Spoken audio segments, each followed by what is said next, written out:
Paybreak thì mình nghĩ ai MVP trong này là MVP á? Mình nghĩ Davai MVP. 2-0 Davai MVP. Mình nghĩ là 2-0. Tí nữa mà Davai bắn hay thì các ông biết là nhờ ai rồi đấy. Bắn lên nhanh lên. Tỷ số đã ra, cứ thế mà diễn. Rồi xong quả nết này giết hết nè. 1-0 ạ. Hết chưa ạ?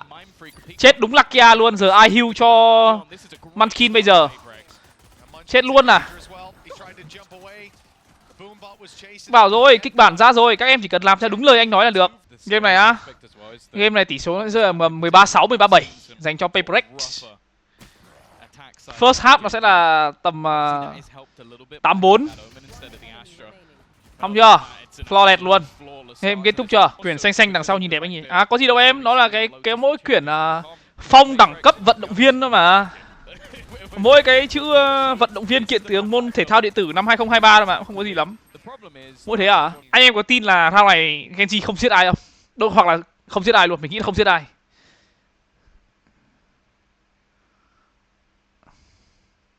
Thôi xong rồi. Chạy. Ok,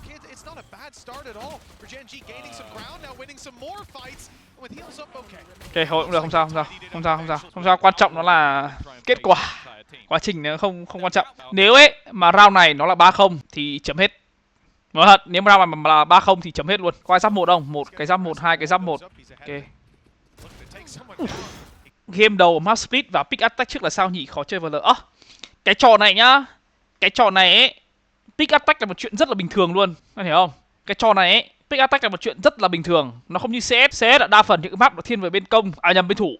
Nhưng mà cái trò này ấy, khi mà bạn pick bên công, đúng không?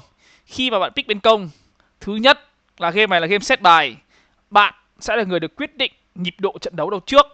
Ví dụ như kiểu bạn muốn rớt nhanh, bạn như vừa rồi rao lục ấy, Gen.G muốn đi A nhanh ấy, nhưng mà bị xích lại bởi Paybreak ấy, thì đấy là quyền quyết định của Gen.G. Nếu như mà round này thắng thì câu chuyện nó lại khác rồi đúng không? Mà với cả ấy là khi mà mới bắt đầu trận đấu ấy, bạn bắn bên thủ trước ấy, bạn chưa quen với nhịp độ của game ấy, nó cũng dễ gây ra sai lầm. Nhưng mà bên công thì khác, bên công thì bạn là người làm chủ lối chơi.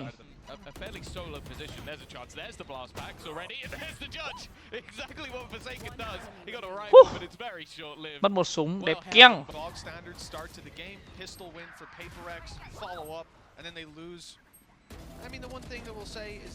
Chà, Lakia bắn dính quá nhở.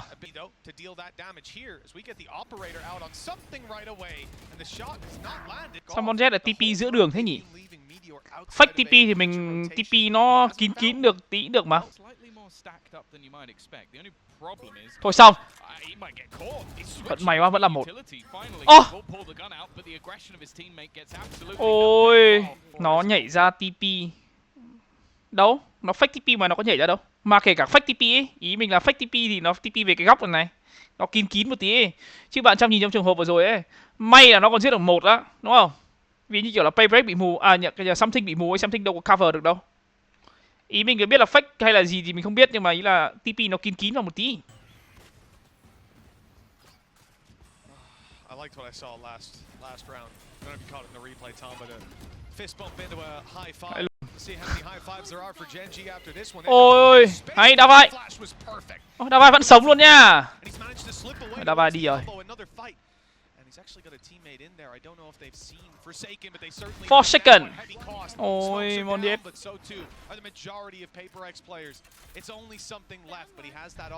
The 1v2 he didn't go for, the 1v3 it's tempted him, it's pulled him in for the fight. Làm sao mà biết được hai thằng ở đâu? 2-3 rồi ấy. 3 cho Gen.G. And no idea there's a player up top. He's checking the right angle. What a shot! But Lakia was close by, ready for that play. Through. Like I said, the other problem here, Gen.G have a lot of credits built up. If Paybreak lose this round, it's going to be a. Ui, smoke có khe mà. That's not the start they were looking for. 2 players down immediately. Forsaken's been an hero before, but down to just 5 HP. That's. Gee, I don't think they're going to expect him. It's such an obscure position to be in, but then it's almost revealed. Davai làm 2. Mày đúng mà. Bringing back 2 kills. The spike just about making it to the site, and it is going to. Ui. Nice work from the side. Mồm luôn mà. Teaming up with Texture. It leaves this man who did get healed up early in the round. As said, he's Đây been rồi. ever so devastating. Showstopper might just be able to clear, shoots it into the Viper's pit, but actually, Nhìn rồi, nhìn rồi, nhìn rồi, nhìn rồi, nhìn rồi, nhìn rồi. just left it. Nhìn rồi, nhìn rồi, nhìn rồi, nhìn rồi. Mind about the pit. I don't know if Forsaken realized it, but it doesn't even matter. Đen thế. Loses the fight. Phải break đen vãi nữa. Xong rồi. 2-0 trong 2-4, những đôi tay nặng trĩu rồi. Bây giờ phải làm một pha tỏa sáng để giải tỏa tinh thần à. Khó chưa? Tốc độ đây.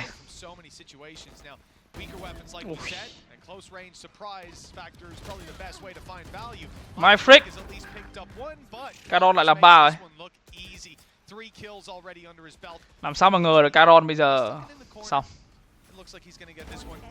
Ace. Ace. Ace. Hàn Quốc là toàn đẻ mấy thằng controller kinh nhỉ. Mình thế, hôm nay mình thử bắn một trận deathmatch vào cái tâm chấm màu trắng ấy. Mình nhìn thấy cái gì luôn. Nhìn thấy một cái gì luôn. Mặc dù là vẫn top 1 deathmatch ấy, nhưng mà nhìn cái gì cả. Rất bê tiếp luôn mà. Showstopper fired off, and Munyet had no chance. No smokes for the way back through. No paranoia to play with. Still some flashes on Divide, but PaperX set up with a man disadvantage on a retake seconds into the round. Yeah, it's not going to be easy to get back in here. As said, they're not banned in these 4v5s, but cầm op retake kiểu gì bây giờ hả Something ơi? 5v4s. Open up again. Karen takes down another Forsaken, trying his best, but he's almost dead. It is, and well, Lucky or Mead fast. 8-4 thật rồi.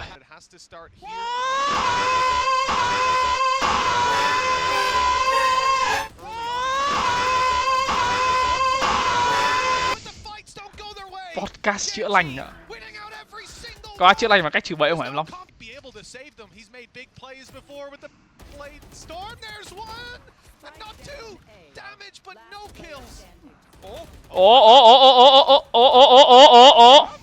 Somehow this has come back into a winnable scenario. Oh! 7-2. Gen.G finding next to no struggles. Close opportunity for PaperX to clutch. Something phóng giao giống anh Công Anh của anh à. Cảm ơn Quân nha. Giao chỉ đến thế mà em. Dẹt quốc tế cũng chỉ hơn anh một tí thôi à. Ít ra nó giết một đấy mà. Nhìn nó đặt bom bên kia thắng kiểu gì bây giờ? Anh em ơi, nhìn nó đặt bom bên kia thắng kiểu gì bây giờ? They know that there's going to be weaker weaponry, so they're just not giving them any of the close range fights. Là how to thắng. There's not really an easy way to kill him. Maybe there is. Somehow Munyet got past all the defenses. Chưa tìm ra cách thắng.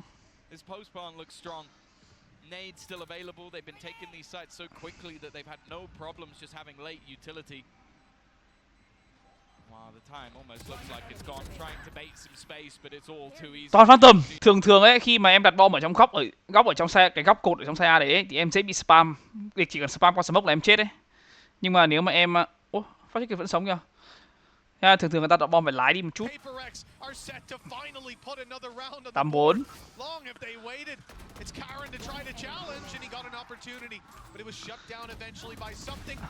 8-4 thật rồi anh em ạ. Nhưng mà nó hơi ngược bên thế nào á.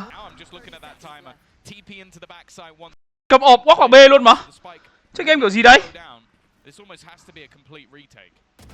Ôi! Cả Lucky á.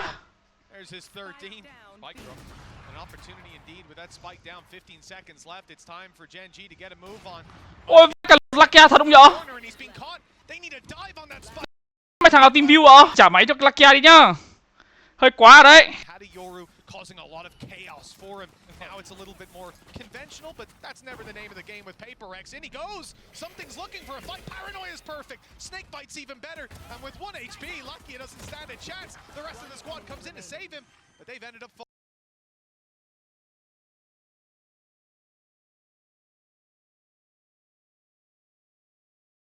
Almost was a costly one too. Yeah, the Munyet needed to hit that headshot at the end. It looked like there was a. Nó bảo là con xin bố Myfric, ra lục còn nguyên.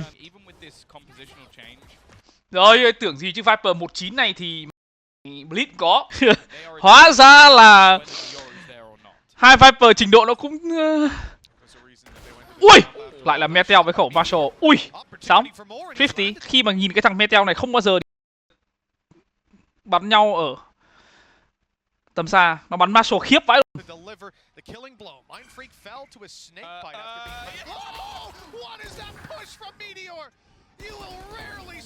Monjet cứu nha. Hôm nay Monjet cả đa vai bắn hay vãi. Monjet bắn hay vãi. Monjet 16 mạng rồi, cánh kèo rồi. Anh em phải hiểu nhá, cái khẩu Marshall này chúng nó bắn điêu lắm. Cái trò này anh em biết khẩu Sheriff nó mạnh như nào rồi mà. Sheriff, Marshall, xong bây giờ thêm khẩu Outlaw nữa. Cái rao lục này nhá, mà kiểu cái tôi cao ấy, pick ấy là dễ cút lắm. Đấy, anh em hỏi là vì sao mà đặt bom cho này đúng không? Vì khi mà đặt bom ở trong góc ấy, đứng trên Heaven kia spam một phát là chuyện là chết luôn à. Nên người ta đừng đặt bom trong góc. Với cả đặt bom trong góc ấy thì nếu mà em bắn ở trong xa ấy, nếu các bạn đứng ở trong xa ấy, các bạn kiểu xử lý 1-1-1-2 ấy, các bạn vẫn nhìn được. Nhưng nếu mà các đặt bom ở trong góc ấy thì sẽ không nhìn được có bom đấy. Uầy, hai cuối uy tín. Nói thế chứ hôm nay Monjet bắn cũng kinh hơn mọi hôm. Hôm nọ Monjet bắn smoke rồi nhưng mà nó không kinh như hôm nay. Như hôm nay là kinh hơn hẳn đấy, bạn hiểu không? Ý mình nói là kinh hơn hẳn đấy.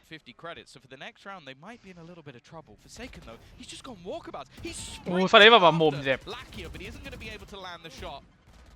7-8 là comeback luôn. Nhiều 7. Ui, ra bonus này khác gì đâu bay đâu. 3 Vandal, 1 Bulldog, 1 Stinger.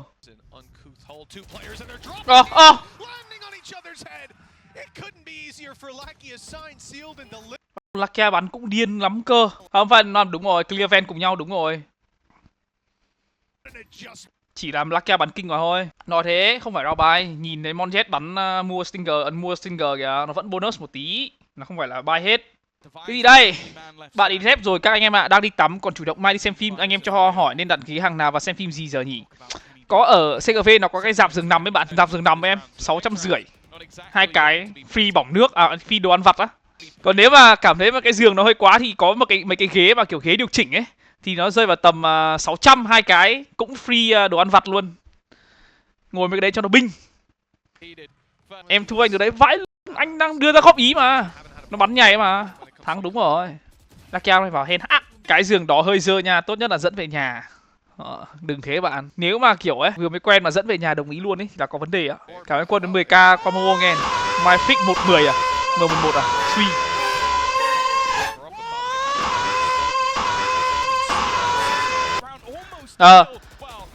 Hay.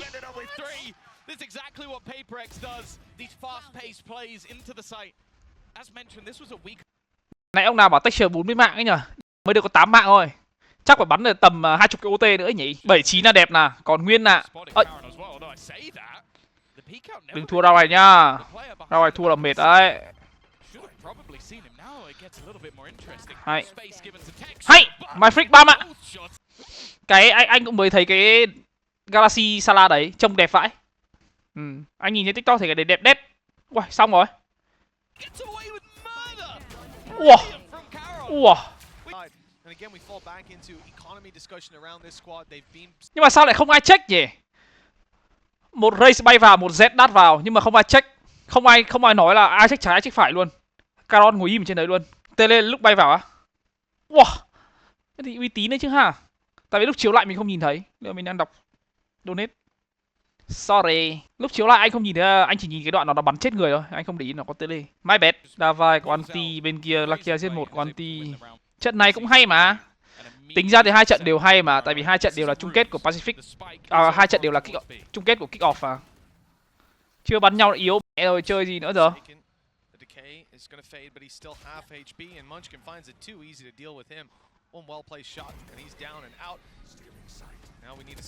Ôi.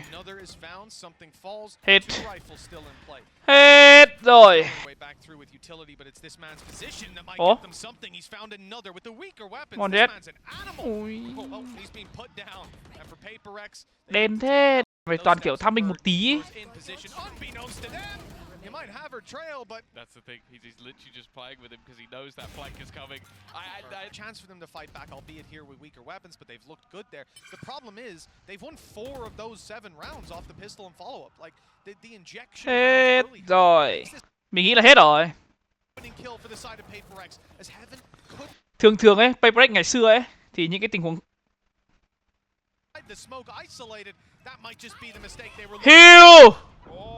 This could be big. He actually switches away, and it's just gonna be the shutdown. Surely for me. Ngày xưa thường ấy vào những cái lúc bế tắc này ấy thì sẽ có Jing làm gì đấy. Mình thề luôn là tất cả những khoảnh khắc mà kiểu bế tắc này của Paperx ấy thì Jing nó sẽ xuất hiện và nó làm một cái gì đấy điêu vãi. Lakia in the corner, but they expect it. He's stuck in the mud. Good utility usage in this round.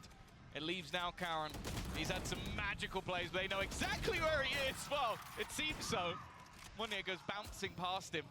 Now there is a flank, and no one really watching it, although it seems like Texture was doubting the player behind. Also a 1v1 taken, but it won't matter in the end. A 1 versus 5. Mon Jet bắn vãi. Thua trận này thì cũng chưa sao. Thua trận này thì xuống nhánh dưới thôi mà. Cũng chưa bị loại hẳn.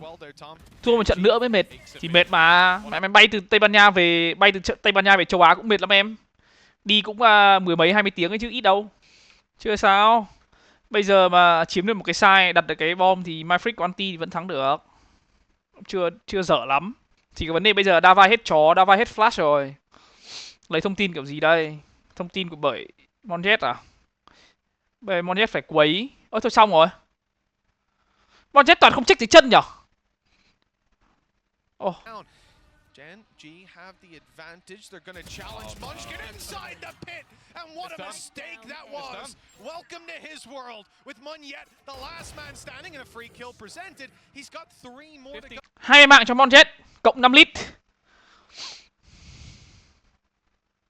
Sao lại chọn vào xe A anh nhỉ? Phát đấy thì nó chỉ là gamble thôi. Chọn xe A mình nghĩ là cũng không sai. Tại vì khi mà thường ấy là có Viper Pit thì cái số lượng người ở side đấy nó sẽ ít hơn. Ví dụ như kiểu còn 4 người thì khả năng cao ấy là khi mà có Viper Pit thì Viper Pit sẽ đứng một mình, đúng không? Khả năng cao là như thế mà. Lotus à? Lotus này thì hơi mệt rồi đấy.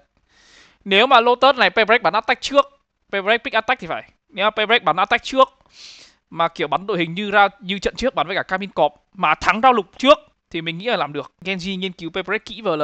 Cái này hôm mà quay về bên VNG mình có nói rồi mà. Gen.G nó chỉ thay đổi nhân sự một coach mà nó khác bọt nhiều lắm. Solo đỉnh lắm. Solo đấy ngày xưa coach năm ngoái, mùa giải ngoái năm ngoái là coach cho DK đấy. Cả một năm trời bọn mình thua đúng một team thôi mà. Thua đúng DK thôi mà. Ngô Công Anh. I think this just allows him to do more damage. I like the start though from Gen.G. Oh, okay. They had that 3-man. Đây rồi, 1-0. Chơi đội hình này à? Chơi đội hình này thì cút rồi. Payback chơi đội hình này thì cút rồi. À không, nhưng mà đội hình này tí thủ thì đỡ hơn. Biết được.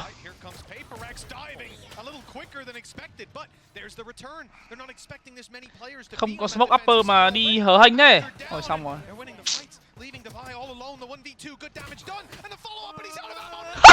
Cảm ơn Hoàng Việt với 20k qua MB Bank nghe. Thầy dự đoán first half là bao nhiêu thế? Mình dự đoán first half là 7 năm.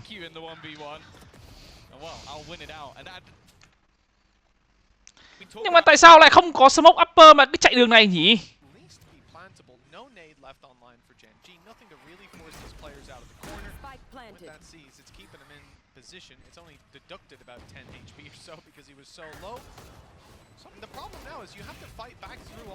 Đặt bom là đẹp rồi. Không mong chờ gì hơn ngoài việc đặt được bom. Ô! À thôi, never mind. Caron.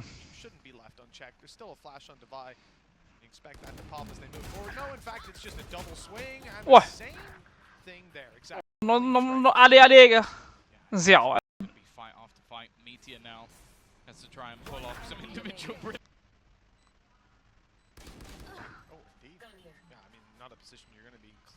Tự dưng mất một súng á.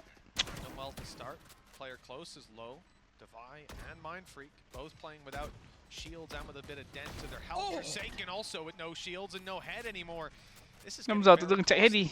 The attacking side with Munchkin not stopping anytime soon. He's already picked up 3, and now he's quickening his pace to the site. The time is so desperately low, and he doesn't know where Devi is. The element of surprise gets Paper X the kill and the round. No one's going to go down to that showstopper, but it's claimed a lot of space. Rồi mà thua cút luôn. Rồi sao? Đi rồi. Hết rồi. Multiple players on the other side. Showstopper, he should be dead. He actually almost manages to catch one. Even still, though, for Gen.G, this is looking fantastic. Timing couldn't be worse for something either. Hết rồi. Bad to worse for Paper X. They need to find a miracle through these spams. Hết rồi. Còn gì nữa đâu. Sấy thi với Odin à. Chà. Mấy cái bọn mà nó đang phong độ cao nhà ấy nó phải thua một trận cơ, chứ nếu mà nó không thua thì nó sẽ càng kiểu bay mãi à. Vấn đề nó phải thua một game cơ thì nó mới kiểu tâm lý nó dừng lại. Nhưng còn nếu mà nó thắng nhà thì ác con mẹ luôn á. Where is he going? Where is he going? He's made it. He's made it just about around that corner, but well, that was risky. If they came through that wall, Tom, I'm not sure that would have went the way he was thinking. Spray good for Munchkins, a narrow alleyway to fight in, and wow, that's a lot of damage. No chance for Paper X here. Of course, we did mention they have those weaker weapons. They don't have a lot to play with. Paper X khó chưa? Nói chung là Paper X là cái team mà lúc nào cũng kiểu dựa vào kỹ năng cá nhân quá kinh ấy để gọi là thắng round ấy, nhưng mà khi mà kiểu không dựa được vào nó nữa thì nó nhảy ấy, trông kiểu bế tắc, trông kiểu nếu mà kiểu một cá nhân không giết 2 giết 3 ấy, kiểu trông Paper X biết làm gì luôn á. Chịu bạn đây. Nếu mà thay bây giờ ấy, thật sự ấy thì nghe nó hơi ngu. Mình nói thật, nếu mà thay bây giờ, nếu mà bạn hỏi thay ai bây giờ Paper X thì mình nghĩ là mình nó sẽ hơi ngu. Nhưng mà mình nghĩ là nếu mà đẹp nhất bây giờ thay thì thay something. Đấy là nếu, tại vì như các bạn thấy bây giờ Phongcachxanh bắn Cypher, nếu mà các bạn cần một con dẹt thì Phongcachxanh cũng làm được điều đấy mà. Phongcachxanh bắn dẹt cũng điên luôn.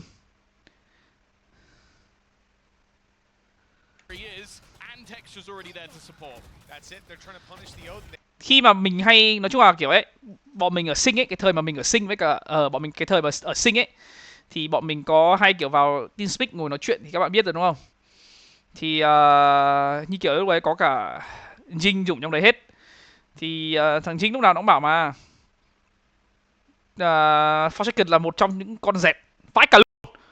Phongcachxanh là một trong những con dẹt mà kiểu điên nhất mà nó từng thấy ấy. Kiểu nó bảo là đưa dẹt cho Phongcachxanh bắn ấy, 1v5 cũng được luôn. Của Paper X này nó muốn gọi là tất cả từ trước đến nay thắng thì các bạn lúc nào cũng sẽ nhìn thấy Paper X sẽ ra trận nào cũng sẽ có những cái pha mà kiểu player giết 2, giết 3, giết 4 đúng không? Nó nhiều pha đấy luôn ấy, nó rất là nhiều đúng không? Nhưng mà ở trận này các bạn có nhìn thấy điều đấy không? Không có. Thế nên là đấy là mình nghĩ đấy là lý do vì sao mà Paper X nó đang không hoạt động tốt. Khi mà kiểu cá nhân nó không có kỹ thuật, không có phong độ tốt ấy thì lối chơi của Paper X nó hơi bị tù túng một tí. Làm gì ấy? Chân nó khép rồi này. Em khép à? Làm gì vậy?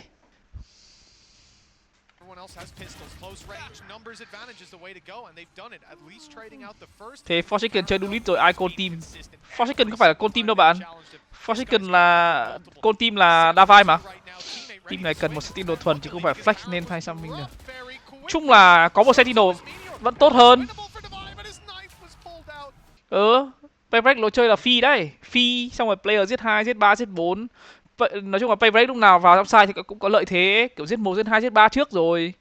Xong rồi vào side, nhưng mà khi mà kiểu không làm được những điều đấy thì lối chơi này nó sẽ như này à, nó kiểu nó bị tù túng lắm. Hoặc nếu mà không muốn bắn Sentinel ấy thì kiếm những người bắn được nhiều con hơn ấy, nó không phải kiểu lay chuyển như bây giờ ấy. Duelist bây giờ thì mình chả biết nữa. Con dẹt bây giờ mình đánh giá nó không mạnh lắm ấy. Jing nói rồi mà anh em, Paper X có cái bài gì đâu, toàn đột biến với ngẫu hứng mà. Thì ai nhìn mà chả biết là cái đấy. Ở đây chỉ đang nói là khi mà cái lối chơi mà nó phi kiểu đấy nó không làm được thì nó sẽ thành như này ấy. Các bạn đã bao thấy Paper X thua một game đấu như này chưa? Chứ bản thân mình thì mình nghĩ là mình chưa bao mình nhìn thấy ạ. Kiểu trông nó rời rạc, nó không có gì cả ấy.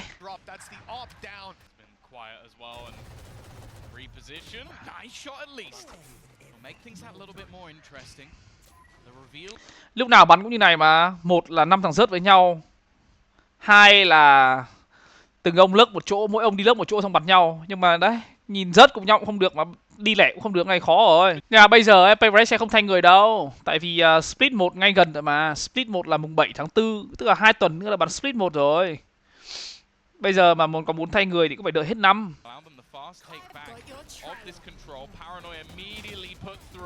Trade's not awful in the beginning, but they quickly divulge into nothing for the side of Paper X. Forsaken trying to claim it back though. Finally, he comes alive. Instead, sitting down, op in hand, 16 HP, turned to 0. Nice shot with the operator as Mind Freak now is a nade below him. He's safe up top. He's got the angle, could even pick off Munchkin. That could make it winnable, but Texture's a little too quick. I love it. I didn't think he could fire off that quick. It's just like, he's got an op. As a negative, rid of the show. They got rid of the lockdown, so they can at least claim some space. He's screwed. There's no way he survives that. It's a little messy. It's giving PaperX a chance, Tom. They haven't planted the spike, but they don't need to if they win these fights again and again, and they have. Lakia drop leaves Munchkin 1v3. If he wins this, I'm putting the headset down. They've got decent amount of HP and they've lost Mind Freak. Okay, but it's all right. They've still got 2 players, no utility to play with. Thằng Munchkin này bắn ở T1 thọt vãi luôn. Sang đây vào tay vãi luôn mà. Đấy, cái từng người một đi pick rồi. Pick đâu đánh đấy. From Gen.G. So Forsaken realizes it's wide open and he gets caught. So he's going to actually reposition through B instead. Move away from the flank position. It's open. I think it's because Divide's having to check too many angles. The Seekers at least will give it away. Showstopper has been thrown in. He might get caught by all of the Seekers, but his teammates got his back. And that means he'll be able to kill off Mind Freak. The remaining players a bit of an obscure position. Munyet has not been cleared yet, and because of that, he's going to be able to deny the defusal, the spam doing so much damage, and now it's all on to Divide with an operator. First shot missed, but he just needs to kill the guy defusing, and he's done enough. There's no time left. Divide ngày xưa bắn CS cũng là opper chính của team. Ngày xưa Divide bắn opper chính của team gì ở Malaysia nhỉ? Frostfire, đúng rồi, Frostfire. As long as they're getting the rounds, I don't think they're going to mind too much. This battle is now changed. It was previously Karam being solo, and now it's Texture, and his operate. Looks like they're going to go back into it. Is there a flash? Is there? Pick chay với op luôn. Chán lắm rồi. Tầm mày là chơi game đầu óc, chán lắm rồi.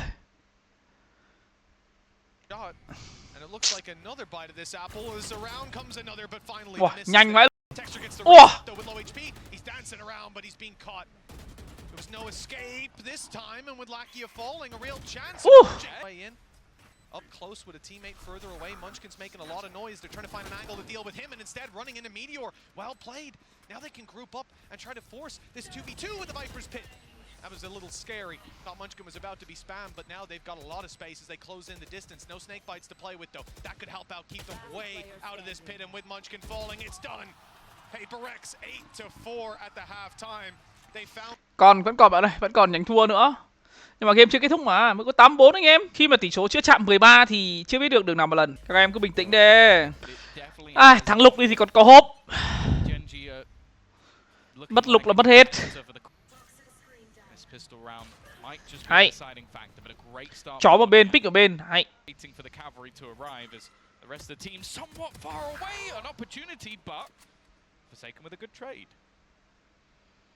Keeping the numbers in their favor. Something needs to do a little bit more. He's done some damage. There's the follow up. A shot right to Textures. Nói chung là mất Jing là một phần, nhưng mà phong độ của player cũng bị đi xuống ấy. Bình thường không có Jing thì những người khác vẫn bắn được mà, nhưng mà bây giờ kiểu nhìn bắn nó kiểu nó trượt hơn hẳn ấy, nó không được chính xác, nó không được gọi là phong độ cao như những giải trước nữa. Những giải trước ấy đâu phải là một mình Jing chơi đâu. Forsaken, For Something, Davai bắn cũng kinh mà. MyFreak cũng hay clutch. Nhưng mà giải này thì nó có như thế đâu. Từ Pacific đã thế rồi. Mình đã nhìn cái Pacific là phong độ của PaperX hơi xuống một tí rồi. Now the follow-up looks easy. Very little to play with for Gen.G, and even if they drop something, he's the player coming out from Munyet. Jump peak will give him the thế mà trượt á? Go back in with that Marshall. This is a round that they shouldn't really have any opportunity to win. The weaponry not falling into their hands off the kills they've garnered. Bây giờ mới để Davai 16 mạng này. 17 mạng nào.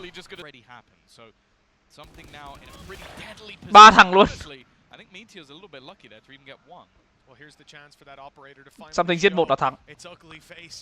Hay, biết 3 luôn, nhìn thấy cả 3 luôn thì phải. Nhìn thấy 2 hoặc 3. Đẹp lắm rồi đấy. Không thua được nữa đâu nhá. Hay, đã vậy. Đẹp rồi, nhốt cho con trong đấy rồi.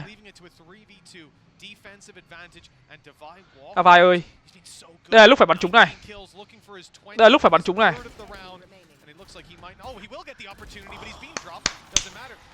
Chưa kết thúc. Chưa kết thúc. Phạm Ngọc cho... Ôi, cái gì đấy? Hay. Ôi, ôi. Chưa ổn đâu nha. Một ngắm một Phantom. Ôi xong rồi. Thành hay bại là tại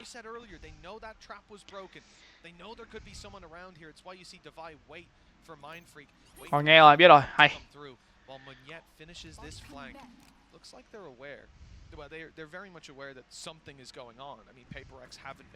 Meteor cầm ngắm mà. Cũng kinh lắm này. Thằng này cầm ngắm cũng mệt lắm này.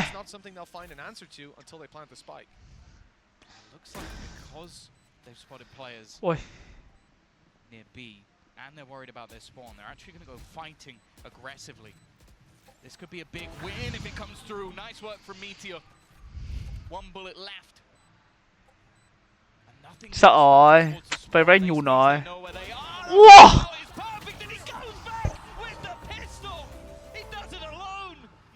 Mình đã biết ngay mà. Tại sao lại tại Monet? Tại sao lại tại Monet? Tại sao không phải là flash cho Monet đi trước rồi hắn ấy? Tại sao không phải là smoke ở giữa side cho Monet đi? Monet chả làm gì sai trong đấy cả. Chỉ là hai ông kia lâu quá thôi. Hai ông kia chả gây áp lực gì cả. Chắc chắn nó biết là có móc rồi. Đến bắn rank chúng nó còn biết là phát đấy sẽ có thằng thì móc. The shot's missed, and Munchkin's been given a second chance at life, while the showstopper is again just... Oh, I thought just used for space, but if he fires it out close, no! He doesn't pull the trigger, and now he realizes his mistake as the dive comes in from PaperX.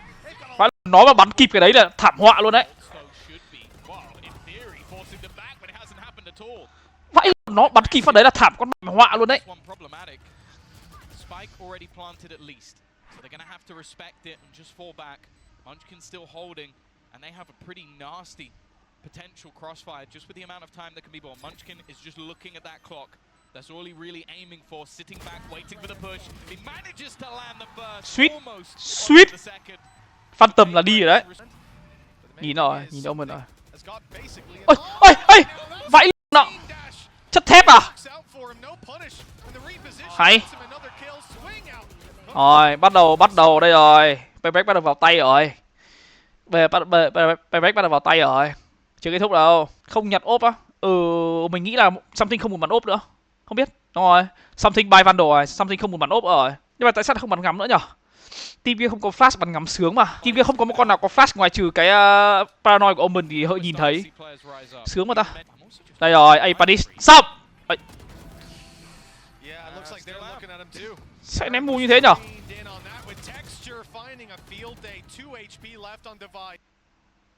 Ủa sao ném mù như thế nhở? Ui, đã vai một máu. Wow, vẫn sống. Từ nhá.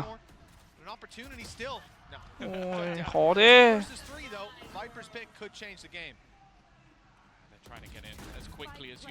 Wow. Leaves it onto something. As said, he's had a real resurgence. They just fall back to enable the reload. Pha đó Monjet không đợi blind của Omen á. Ôi. Ơ. Tại sao không phải là Omen hơi lâu? Ôi nhìn thấy luôn này. Ôi, nó bắn vào đầu kia. Hai ông cùng burst một ông vào đầu. Hai ông nhảy burst một ông vào đầu và ông bắn là thịt. Đen chưa? Game chọn người thắng.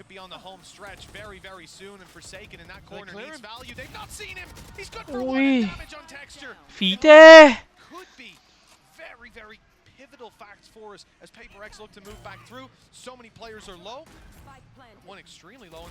Hay. That goes down. I don't think they're going to mind that whatsoever to put it back into a 3 versus 3. Something about to try and go through this. His teammates a little bit further behind. No flash available for device, so it's just going to have to be the raw push. Already managing to retrieve a rifle. Ôi. Lại thua tại Monjet à? Đúng không? Tại Monjet bắn anti chống chết đúng không? Ôi. Cơ hội thắng duy nhất hết rồi. Còn mỗi con dao chết rồi thì thôi rồi, hết rồi, 12-9 rồi. Game này game chọn người thắng rồi anh em ạ.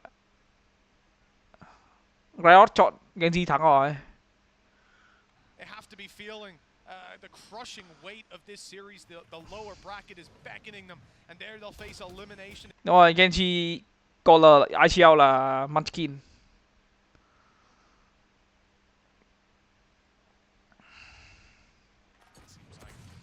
Mình chọn à? Ừ ha. Ừ ha.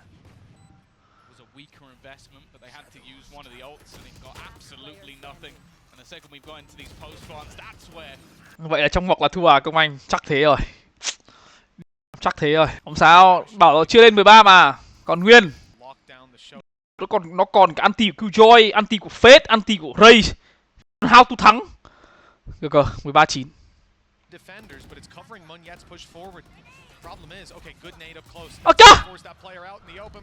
Ủa? Thật luôn à bọn nhét?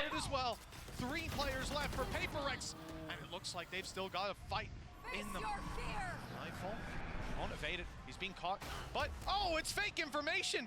The shrouded step has bought a little bit of an advantage for Mindfreak because he's still alive, his HP recovering, but with something down, and Divide very much known towards that spawn. Mindfreak's on the wraparound, wants to move towards that singular door. For this, Divide needs to buy some time. He still has a flash to play with. There it goes. It's popped and it's cleared out this corridor. Divide's even won the fight. The smoke is down. A chance if Mindfreak can make it. Vãi lồn nó còn nết nữa, thôi thua rồi.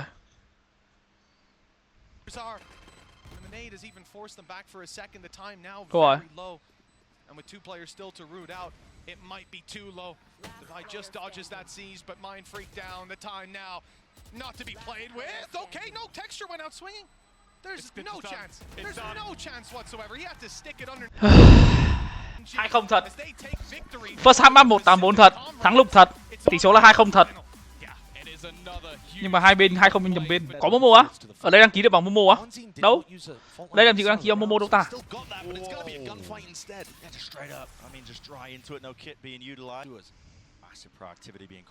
Ai thắng trận này thì mình nghĩ là khả năng cao vào chung kết tổng. Nhưng mà theo dự đoán của mình là Sentinels thắng rồi. Nhanh lắm. Ui hay ấy. Hay. Không ném độc sâu mà ném độc như thế. Địch bắn nhau thì địch sẽ phải dẫm lên lửa. Hay. Một drive kích chết luôn.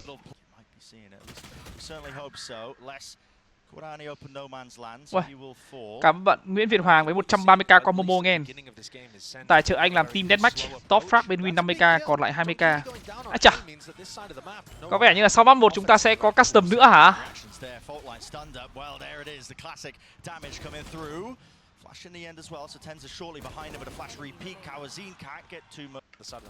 Anh Công Anh ơi, anh coach một tiếng bao nhiêu vậy? À. Hôm nọ anh lấy thì là như giá play duel, nhưng mà anh đang nghĩ là nếu mai thuê nhiều thì discount tầm 10% gì đấy. Ôi wow. Sát hắc dạo này, giải này vào tay quá nhỉ. Ôi hết đạn. Ui stun không trúng.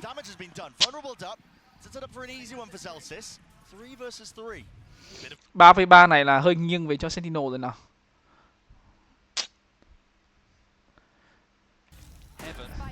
Tất cả những vãi cả thay thôi GG.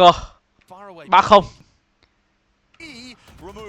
Taken out now, just two will stand, and it could be just a bit of random spray, a bit of random spam that saves the day for them. Celsius traded, Pip going down, Tens 1v1. Doesn't really have to gun for it as a bulldog, but will it be all bark or all bite? Tends to be the latter. Tens! Kawanjin bắn hơi hay á. Nhưng mà Kawanjin là main, gọi là gì à? Main Sky. Kawanjin bắn Sky nhiều hơn thì phải. Con Bridge này khó chơi lắm. Con Bridge này nhiều lúc bạn phải timing các thứ ấy, nó bị timing ấy, kiểu rút đồ ra các thứ ấy. Với cả con Bridge này nó bị cái là không flash tự flash tự bắn được nên là nó hơi tù. Chứ Kawanjin bắn hơi hay á. Cái đội hình Kawanjin với cả Twitch này là hai thằng trẻ bắn hơi hay á.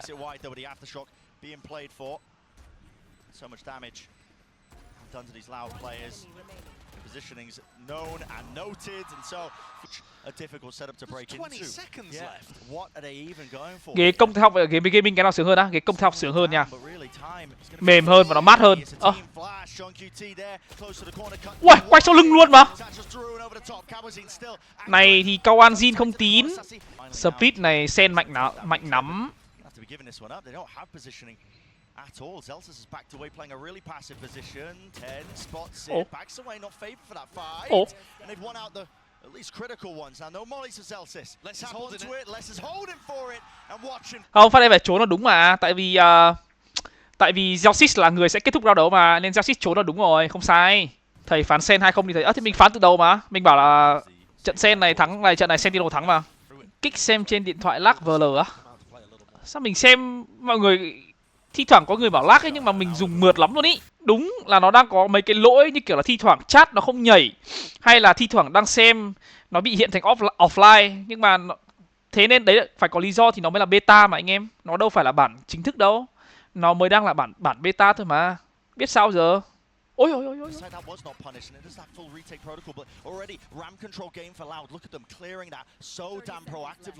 Kawanjin không delay đặt bom đi. There's a kill. Here's a showstopper. Finally online. Rocket round towards the back. Sassy is dropped like a fly. Tens has to do the most now. He stands his ground and wins his one out. Kawanjin falling out. Sadek though looked into this position to Molly to push him out of position. Zekken. Zelsis is here.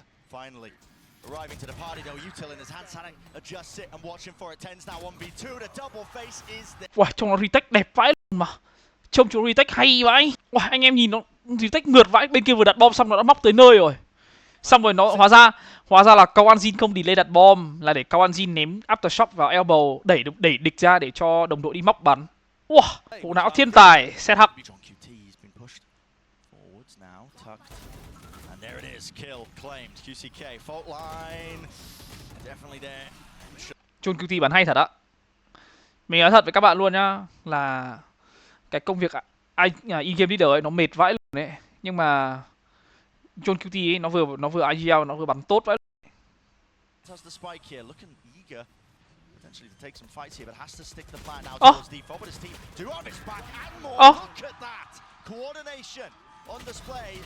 Không ai nhìn trái cái đứng đấy luôn mà. Stacy có bao giờ côn đâu. Có thể Stacy đợt trước côn, nhưng mà Stacy từ lúc mà ở Lao ấy là set hack côn hết mà. Stacy đâu phải côn đâu. Mình nói thật luôn là nếu mà được thì chả ai nhận cái công việc in-game leader đâu. Công việc in-game leader mệt bỏ mẹ được. Thắng thì là do người khác, còn thua thì là do mình mà. Không ai nhận đâu. Thật.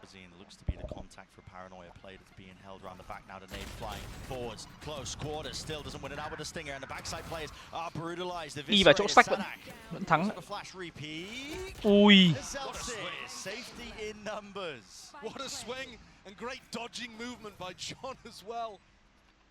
Sen đánh chậm thế. Thường ấy đánh nhanh ấy chỉ có Apac mình thôi. Apac mình thì hay thích đánh nhanh, thích rớt thôi. Chứ còn ấy, mình nói thật luôn là game đội tuyển nào nó cũng nhảy thôi. Đánh chậm, lấy thông tin, chiếm map, phá đồ, thong thả. Còn chỉ có kiểu Apac mình mới kiểu rớt thôi. Chứ còn nha, bọn này nó đánh nhá, nó đi ra nó phá hết đồ. Bên kia mà có Cypher nhá, nó đi phá trap, phá cam, phá hết, lấy thông tin. Chứ nó không đánh nhanh đâu, đánh nhanh vào nhá. Nào là net của Raze, nào là độc của Viper, nào là mù của Omen, nào là stun của Breach, nào là flash của Sky. Đánh thế nào làm sao mà được nhanh. 5 con mạnh nhất ở bây giờ á. Mình nói thật luôn là bây giờ ấy, nếu mà tìm những con mạnh nhất, nó cũng không khó để nhìn mà. Smoker mạnh nhất.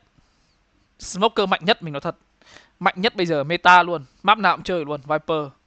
Initiator mạnh nhất. Gecko. Duelist mạnh nhất. Raze.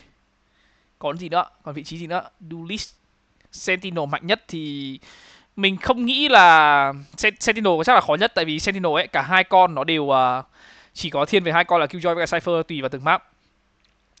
Như kiểu là con Killjoy sẽ không thể bắn được ở Sunset, và con Cypher thì nó không lợi ở Ascent đến vậy. Hết rồi mà, có 4 vị trí rồi mà. Vị trí thứ 5 là vị trí gì ạ? Initiator, Duelist, Controller, Sentinel. Còn gì ở đâu? IGL mạnh nhất à? Look how devastating this looks to retake.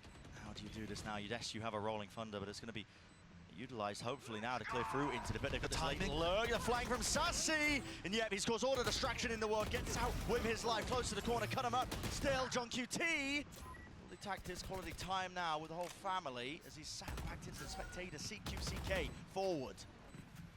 Leading it with the team, but it's already wrapped around, so they got to expect the Sassy's there. No, it's a half clearance. Not enough. 2 years TP adjustment. He's on that high ground position, just propped up, but Les now needs to get more done, and he can't do it. It's going to come down to just a bit of spray and pray. Bảo mà map này Sentinel mạnh lắm. No chance in hell. Có gì đâu em. Tầm này 72 thì làm gì có chuyện 72 lên 75 đúng không? Hết rồi, map này hết rồi. Chiến thắng 1-0 dành cho Sentinel. Viper giờ đâu có nerf gì ở đâu. Viper giờ chỉ có nerf cái stack buy xuống còn 1 là đẹp nhất rồi. Tại vì hai cái nó khỏe quá. Cái stack buy này khỏe quá. Nhân đôi đam ạ. Chơi thì đéo được. Em vừa nói tí Gen.G win 2-0 hả anh? Chính xác em An ơi. Chance here, Zekin tries to adjust the spray, expecting players to swing from that left side. Tens evacuating, has a paranoia still left to play for, but the mollies are really clearing him out of position. So call now for Lau, it looks like a pivot. Yeah, very mobile though. They've made it feel like it's ramp and they're already pressuring the screens. There's still a trip here for John. Nghe rồi. Chúa nghe tên Z rồi. 100% luôn, chúa nghe tên Z rồi. Les didn't have any sort of idea. He was just watching in case it was in mid 2 years. One with a rifle, but no longer. Drop to the floor, drop to the deck. Les. Nhưng mà phát đấy có nghe thế không thì nó đâu có thay đổi gì đâu. Tại vì nếu mà bây giờ đi tìm tên Z thì hết tham, mà không tìm tên Z thì nó móc. Kiểu gì cũng thế mà, đấy nước đôi rồi. Đấy là những trường hợp mà bắt buộc phải thắng rồi. Hopefully off that experience in spades. Oh my, showstopper. Let loose there. There is the trade online from Kawazin. He followed up with the stun at least, but this high ground angle of Tens drops down, gives him the kills. Kawazin just taking a white by himself, man. Taking a fight. Cao An Jin vào. Đủ ta muốn thắng ra là chạy ra bắn 3 cái mặt luôn. Cannot afford to throw it away. Yeah, just watching for it. Look at that. Loud. Great awareness knowing that Sen are going to have to be playing a bit more proactively, making the moves into the post plan. QCK. Quick. Nhanh. Con Bridge mình bảo rồi, con Bridge nó không bao giờ là con Initiator được đi một mình. Tại vì nếu mà chơi một mình con Bridge thì sẽ không có thông tin. Chỉ đơn giản vậy thôi. Sai A này, map này, bom khí thì đặt đâu đẹp nhất vậy thầy? Nếu mà bạn nhìn ra, bạn nhìn có con chuột của mình không nhỉ? Bạn nhìn con chuột của mình thì Sai A đẹp nhất đặt bom khí ở đây này. Không phải đặt trong cái góc phải đâu nhá. Đặt trong cái góc này ấy thì nó sẽ khó để chỉ dễ đẹp cho A main thôi. Nhưng mà đặt bom ngoài này ấy, thì ở đâu cũng đẹp. A main đẹp, Heaven cũng đẹp, mà City ra elbow cũng đẹp luôn.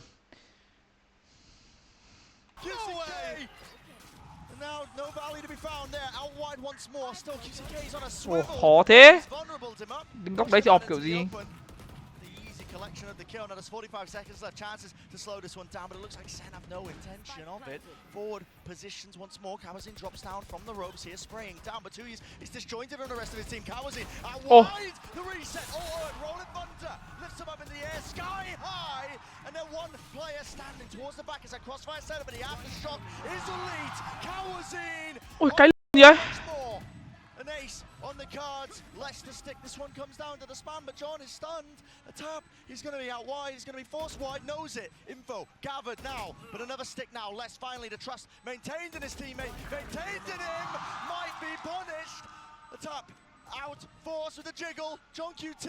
Balls of steel. What a clutch. You have to go towards this. So pistol round. Loud decided to take a ramp control at the start. Sen wanted to fight over mid, but there was nobody there. Loud has still got some people really far away from the action. Real fast refight. The stun. There's no connection there, so Les is able to just skip and hop on with John QT. Just as watchful eye onto it. There's a gap into the smoke. Maybe a bit unintentional there. Maybe just a bit rushed from 2 years. Sen are also expecting that. Sao quả smoke lại trượt lại hở nhỉ? Against it, slowly creeping forwards, making sure to regain some of that map control. No kill found onto Kawazin. Less a chance really for him to bite back and fight back. Here it is. Return of the fire. Tens from the wrap around. 2 years running all the way through. Knows it's Cao An Jin vội đấy. Để cho Les bắn nó đẹp rồi. Map pick của Sen mà. Bình tĩnh đi, bạn bình tĩnh đi. Mặc dù mình biết là mình dự đoán Sen thắng nhưng mà cứ bình tĩnh. Map pick mà. Ten Z với cả Zekken thấy bảo bắn 4/3 vì máy giải này nó bị lag nên là người ta bắn 4/3. Ui!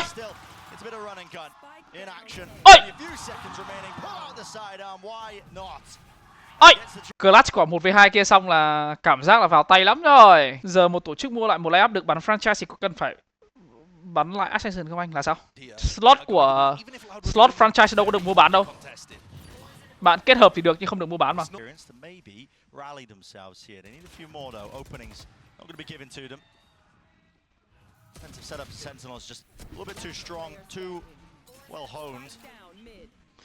Tại vì khôn như thế thì ai chịu?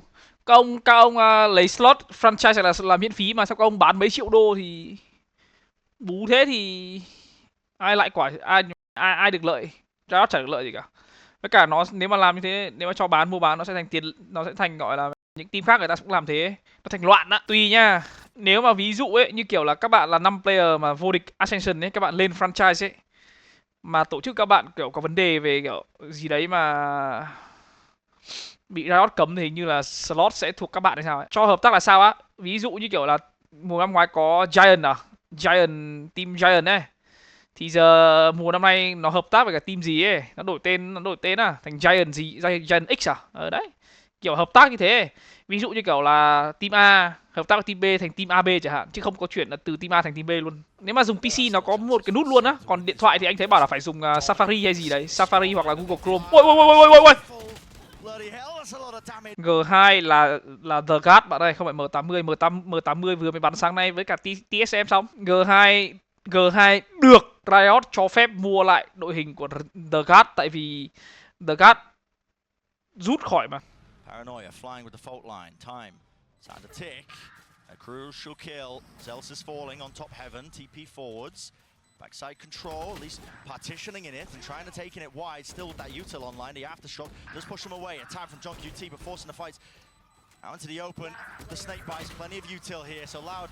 Câu Anjin 18 mạng, Zelsis 18 mạng, nhưng mà tỷ số hai bên nó hơi xa nhau nhỉ. Map này bỏ rồi, chơi gì nữa. Cố mà lấy nhiều round nhất có thể thôi. When he shut down here, your chances begin to dwindle. Trip in their face. There's no protocols at all to really deal with that one. Should have known it was there, surely, if they were walking all the way up. TP forwards, it is just being toppled and crumbled. All the opportunities in this round here for Loud. QCK with the nade does get the one onto Zelsis. Mình chơi 800 HZ bạn ơi. À nhầm 800 DPI bạn ơi. Vì đối với mình 1000 Hz với cả 4000 Hz nó chẳng khác nhau cả. Mình cứ chơi cái gì mình quen thôi. Icebox à? Icebox của Lao cũng mạnh lắm này. Đôi khi là có map 3 chứ. Hôm nay xem giải xong sớm quá cảm giác không quen đấy. Bây giờ mới có 1 giờ. Xem xong trận này là map này là 2 giờ, sớm quá chưa quen. Ôi. Viper về Harbor, Viper về Omen à? Anh nghĩ là anh thích anh nghiêng về con Harbor hơn.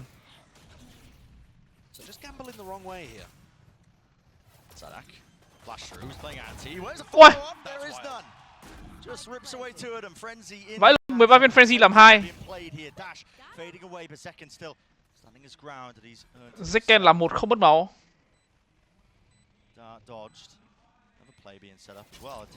Chỗ coach ngồi có giới hạn bao nhiêu người không á? Có chứ. Tối đa là 2 người, 2 coach. Ô. 5v3, 5v2 thành 3v2 ở này. Ô. Ô. Hoàng Châu 2v4 clutch bú. Kìa, kênh chat có ông nào cần được bú thì ra liên hệ với ông ấy nhá, ông Châu kia nhá. Tôi chấm lại cho nào. Ai cần được bú thì liên hệ với ông Châu nhá. Tencent với cả Zekken bảo là máy ở giải này FPS thấp quá, thế nên là để chơi 4/3. Tôi không tham gia được cắt anh Công Anh với ông nhường tôi được không? Sai lầm tai hại. Thôi bây giờ mà muốn sủi cũng được. Muốn sủi thì thôi xin lỗi mọi người một câu. Bài học. Cười vãi. Này nó còn yếu cơ. Tencent còn yếu cơ. Cái số lượng đam duy nhất mà Tencent nhận được là ăn từ cái shop đạt hết. Thôi được rồi, không cần phải hiểu vì sao thua được đâu. Bây giờ mình cứ thực hiện đi được rồi. Không cần hiểu làm gì.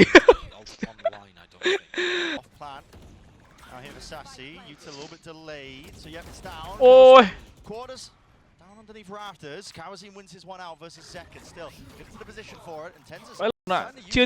Chưa tìm ra cách thua cho Sen rao này. Chưa tìm được ra cách thua cách để Sentinel thua round này. TZ còn một lửa, John QT còn một độc, chưa tìm ra cách thua. Dùng lỗi rồi kìa. Hai người cùng dùng đồ một lúc kìa, dùng lỗi rồi đấy. John QT với cả TZ cùng ném đồ một lúc. Thế là có cơ hội thua rồi đấy, thua luôn. Hai ông cùng ném độc, cùng ném lửa cùng một lúc luôn. Không, nhưng phát đấy là lỗi mà, phát đấy là lỗi của Sentinel mà. Hai người cùng dùng chung đồ kìa. Nếu mà từng người dùng một là thắng rồi, nhưng hai người lại cùng ném thì thua đúng rồi. Hai người phải giao tiếp tốt lên, giao tiếp tốt lên, ai là người ném trước, ai là người ném sau. Cả hai người cùng ném như thế thì làm sao mà được. Rồi mình đã đọc rõ rồi mà, mình bảo là còn một độc, còn một lửa. Nhưng mà cả hai chưa tìm ra cách thua, nhưng mình quên mất là có cách thua là cả hai người cùng ném lúc. Cay thật. Nhìn thấy con Haber khó chịu anh em. Anh em nhìn con Haber khó chịu không? Cứ chiếm chỗ nào nó thả cái tường ra, nó thả cái tường ra là nhìn được cái gì nữa kìa. Con Haber khó chịu lắm. Không em, khi mà net của KO ném vào giữa nhá, không bao giờ em gỡ được nửa kịp luôn. Hai lần đập đã là rơi vào tầm 130 máu rồi, nhanh lắm. Lửa cây net của KO nhanh lắm. Nếu mà em có định gỡ nửa thì em sẽ chết chắc chắn luôn. Cảm ơn Lê Hoàng với 10k qua MoMo nha. Sen không lỗi đâu, Sen cố tình chỉ anh để kiểu nó nghe thấy anh à? Ôi, ôi ôi, yếu luôn.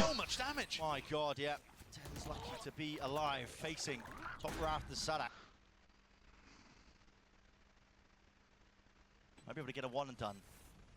And Sassy, with that ult plant, Wingman got the Thrash online. Need somebody to break that down from though, and there wasn't anybody really waiting available, but still, like you said, the Thrash is now online. Hết đồ post plan rồi này, còn đúng một cái độc, còn đúng một cái lửa của CC, hết rồi. Not quite online here. Now a bit of pace injected back into the thing. See it loud using that util. All available for them, but it's a crossfire setup of Sentinels, and they punish that swing and wide face out. Great with the movement and patience with the aim. Cooling down the weaponry enough to take out QCK. Over and the top of the rope, Zelsis, he's hungry for this kill. He's hungry for it. Building up towards it, but okay, less just a better player on the day. Phát đấy Cao An Jin tự dưng check cho có. Ôi. Ôi. Viên đầu tiên không vào đầu, viên thứ hai vào luôn mà. Bây giờ khó này, CC chết rồi. Bây giờ mà Sentinel muốn đặt bom ở B là Sentinel phải tự đặt bằng bản thân, lấy ngư lấy thịt ra đặt. Không có con wingman nữa, căng á. Rồi căng á. Les còn 2 lửa, ZH còn 1 lửa. Les còn 2 độc, ZH còn 1 lửa. Tí mà Sentinel đặt bom là mấy thằng lao nó cắt tường ra, nó phơ luôn. Exactly the position that was coming from, so Kawasi didn't really stand a chance off the armor. Draft dashing away. Second survives. Flank attempt from QCK. Oh my god. Has anyone heard that? Tens is watching, but Tens was watching. They're gonna get distracted. They are distracted now. Their pressure really being applied. It's less here, and QCK for the cleanup. John QT is there with a trade, but 1 versus 3 now. Fuse online for 2 years. Not going to be pushed away from this one. There's no more utility left available for them. So a thrifty round for Loud. Còn đấy, thì mình bảo mà khi mà Sentinel đặt bom ấy là nó cắt tường ra, nó retake ngay. Cái con Haber nó khó chịu là như thế mà. Haber khó chịu lắm. Ở map này ấy, đồng ý là con Omen nó sẽ cho bạn thêm một cái mù, nhưng mà con Haber khó chịu lắm. Nó không phải là kiểu smoke cắt từng chỗ một, mà nó tường nó cắt con hết theo ý nó muốn ấy, nó khó chịu lắm. Omen thì nó được cái là khi mà bạn đánh A ấy thì nó sẽ smoke được nhiều chỗ hơn, như kiểu smoke rafter, địch không thể nào mà giặt ra pick được thôi, chứ còn con Haber khỏe. Can they take any lessons from winning that round? I think one of them would be, you know, trying to fight before Sen have utility setups, because QCK was able to manage that. And he's looked fairly good in the games of Icebox that they've played, despite people doubting his jet ability. Lao tham out à? Another big takeaway I think from that is trying to look for mid-round information so your stacks are correct. Chắc Sentinel không cần tham out luôn. Maybe might see some signs of that proactivity from Loud being called. Instead, just trying to gather, gain some of that mid-round information, but the comp isn't really too suited for it. I mean, you've only got the Sova as your initiator. Đó, Sen còn nguyên 2 lượt mà, có mỗi Lao tham out 1 lượt thôi mà.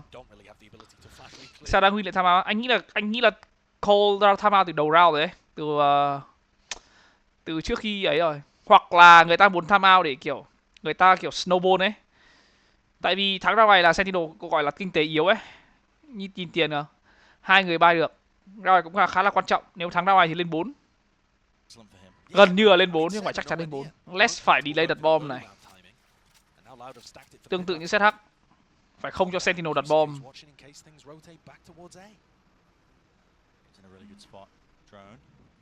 Ôi không nhìn thấy. Nghe thấy thì phải. Hình như nghe thấy tiếng bước chân thì phải. Haber thì khó chịu không? Still loud with all the kills. 2 versus 3. Sassy almost being taken out. Has to back his way to safety here. Fast flank of QCK. Might be causing some issues a little bit later into things. He's going to be notifying his presence at least with the removal of that turret attack from Sadat. Tường khó chịu không? Tường khó chịu không? Glimpse of that one, still 10 HP. Leave it just to Zelsis. Giờ còn cái cốp. Khó chịu không? Khó chịu vãi luôn. Đấy, bây giờ Sentinel này. Sentinel lần đầu tiên. Hình như là từ map trước đến giờ đây là Sentinel lần đầu tiên tham gia của Sentinel hay sao ấy.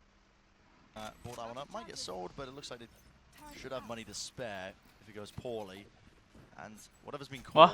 Sao setup đặt con xe mệt đấy nhở? Sao không phải là ấn ngược lại nhỉ? Ấn chuột phải cho nó quay ngược lại là được mà ta. Should have the protocols for this, but still Zekan with Knives is a very dangerous target, tagged up by... Tác con Z là đẹp. Respect it now, has to back away. Zelsis dropped on the other section of the map, the other side of things, still with that plant down. They're pitting. They are going to be pitting, committing into this one. This is interesting. I mean, even though the money is a little bit wild still, not a lot half luôn rồi mà. invested. I mean, that is absolutely crazy stuff still. Maybe feeling like it's necessary now. Gen.G getting into this spot and this position on top of it, can't break it down, so detained and dealt with. Big committed with the ultimates here on either side, but it's loud. Win it out. Ok, anti Viper thì tao dùng anti của Killjoy 1 đổi 1. Hay ác. Từ con Haber là 16 giây thì phải. 16 hay 17 giây à? Trèo lên tầng 2 bắn thôi, chính xác luôn. Team địch có anti của Gecko thì cứ đứng tầng 2 mà bắn. Ôi. Vãi đen. Vãi cả less đen vãi nọ. Ủa? Ôi, có anti Sova mà không phá đi nhỉ. Lại để nó dùng anti ấy hết à.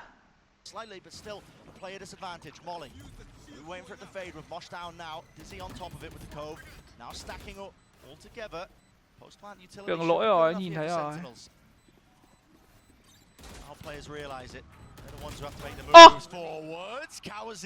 Ô kìa. Có bạn, anti của Haber bạn nó có tia sét giật ở trên đấy, bạn cứ spam theo cái tia sét là được. Anti của Haber này, anti của Yoru là để counter anti của Sky là để counter anti của Viper á. John QT chết không để lại kịp cái Molly nhỉ. Đấy là tác dụng quan trọng của line up đấy.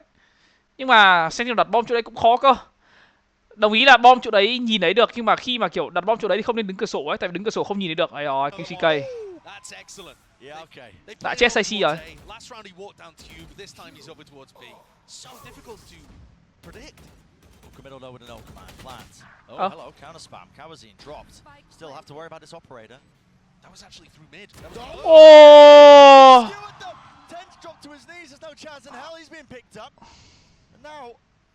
Plenty of time and space brought for the rest of these loud boys to really get into the action. Auxiliaries wide face by Zelsis, traded though, dropped down, and Gen.G again isolated in this 1 versus 2 position. Familiar scenes for him to reload, surely going to be heard, and yes, Les is very quick onto the angle. End up using the dash. Wow. Xong. Mất tường Viper. Literally the same as what he did in the pistol round. I mean, he went for this aggressive push. Ok. Let's online rồi anh em. Let's chơi game rồi. Ủa, vãi, Viper ta giữa đường bắn nhau luôn mà. Such an unusual one with the Sova opping. Yeah, I mean, if the game plan's working, does Les need to force those fights and take the 1v1s? No, but he's less. Wins it out though. Molly's dealt with. Accounted for. Now you're going to see it. The reckoning pressing forward to the advantage. Có Anjin bắn dính thế. Not giving up any space. Ôi. Take it right back away from them. Không hở. Already you can see it at deep position. The weaker guns and weapon and still maybe Sen could make something of it. Again, the triangle of death set up. This time though, Thrash taking out first contact. Zelsis winning wide the adjustment and snapped to the side. And retaking now with his operator just becomes a dire Wow. situation. And Zelta's Giao xít cứu. taking liberties when he's on low HP. Why not? He can do it. Not planted for Sassy, tapping Sadak over and around. Spotted one. Sassy dropped. Sadak now, but time surely working against in the jump spot. The jiggle, John QT trying to gamble and dice with Dev himself here all the way through. That is immaculately played. Không sao, lao thắng ra đấy, bên kia Sentinel thắng như không thắng mà. Bê súng. Tại vì cái map Icebox này mình đã nói rồi mà, nó rất là mạnh để push plan. Ui, con xin bắn phải từ game trước game này mà. John QT thế. Cái map Icebox. To his name, he just needs to survive. The spray down, and he's already hunting them down. Less with him toppling Ace on the cars. The crowd wants it. The people are chanting. QCK spotted out wide. Will his team give him in? Cái map Icebox này đặt bom xong post plan lợi mà, nên là chả có việc gì phải đi lurk nhiều đâu, mà thi thoảng một người đi lurk mid thôi, chứ cần đừng đánh mid nhiều làm gì, cứ đánh thẳng vào side ấy. Tại vì thủ khó lắm, nhất là khi mà team bạn có KO nữa, team địch không có thủ ở đâu mà. Ui, bắn kìa.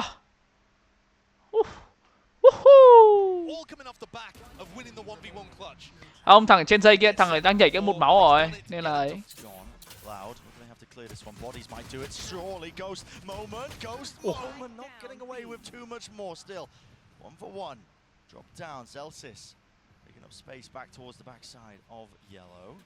Có ai check được không đây? Có ai check được self seed không đây?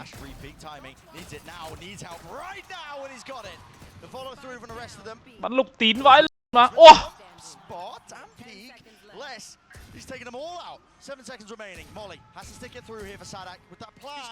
Sadak chết. Xong, lại John QT clutch. Mà bây giờ cái cửa thắng duy nhất trong Let's thắng là bắn vào mặt. Gần như là... Sao phải thế nhỉ? 7 giây bạn, hết tham rồi. Không đặt bom thì còn gì. How does John choose to play it? Here's those shots. Spots it out in the right click business. Outlaw sees the job. Spots just baited out for the shot wide and QC. Thắng được nha. Hai người giáp nhỏ kìa. Thắng được nha. Bom. Đặt tiếp luôn.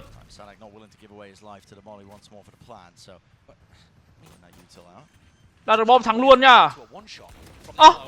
Sao Giao Xít lại nhảy?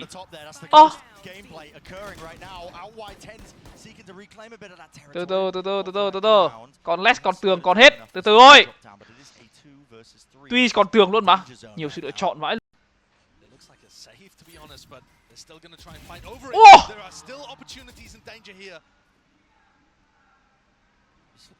Tenz is making an enormous wraparound and Les has gone into Snowman.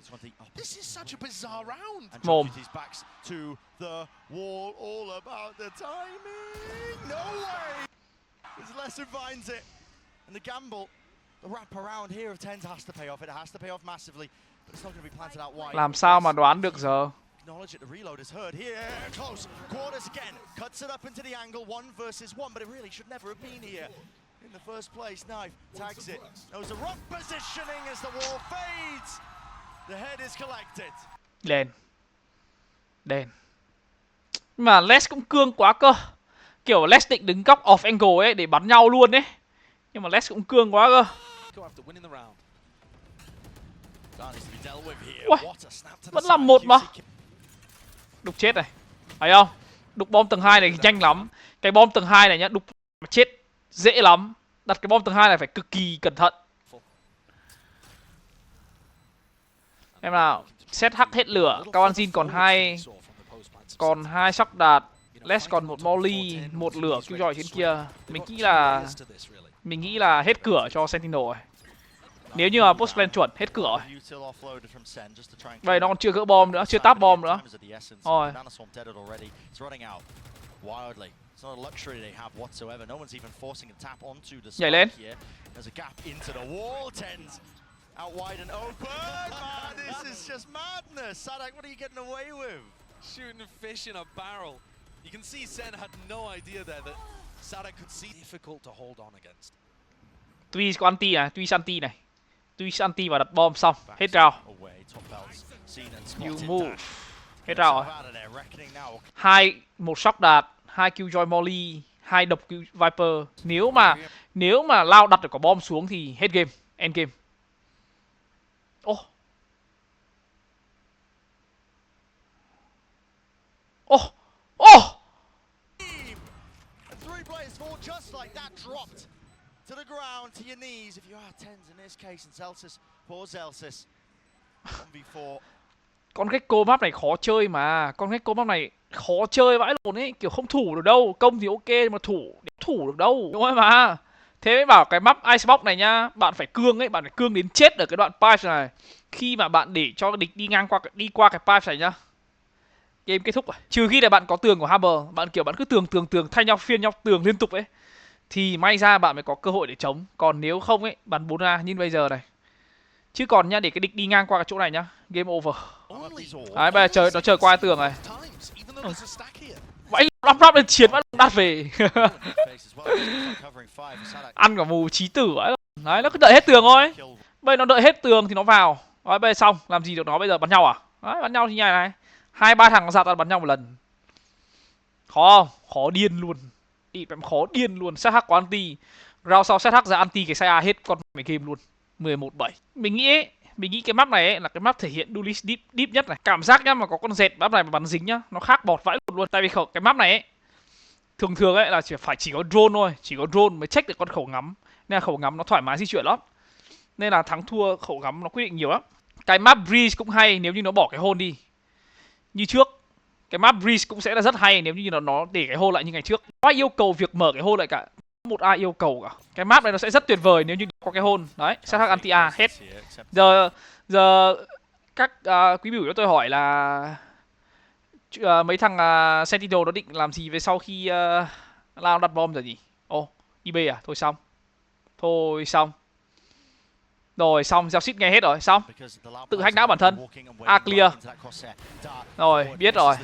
Thôi, nhìn set hack kìa. Nhìn set hack kìa. Nhìn. Đúng rồi. Nhìn.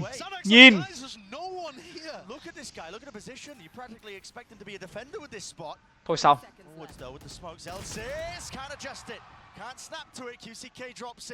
This is real chaos and pandemonium being strewn into the round. You don't expect this. Patience played all the way through. Thrash out wide, and then just shooting bullets. It's easy targets all about. Boundless right now for Les. The rest of his crew. 10 seconds left. Sao QCK bắn nó phát đấy nhỉ? Quay bắn đốt phát đầu gieo ship luôn mà. Tuy không nhặt ngọc à? Nhặt ngọc ý chứ. Haber ulti nhanh mà, Haber ulti có 7 viên thì phải, đúng không? 7 viên. Nhặt ngọc anti liên tục mà. Nhặt. Mình đã bảo mọi người là mình chê con cái cổ map này mà. Chỉ có cái thằng Naret của bọn Camin Corp à. Nó bắn kinh vãi thì mình mày đúng kiểu là nó chỉ ném đúng quả phát xong giặt ra bắn nhau ấy. Thì nó bắn kinh. Les sắp có anti à, Les giết một là có anti à.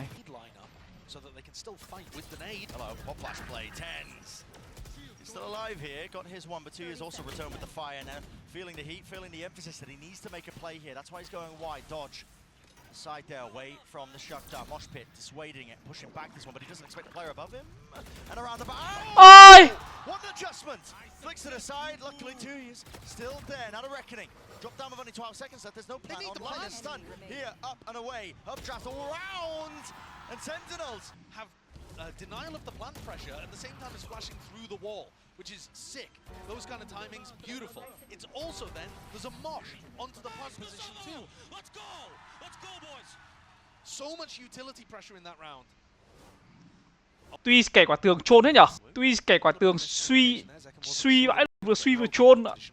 Les và Tencent. Who win?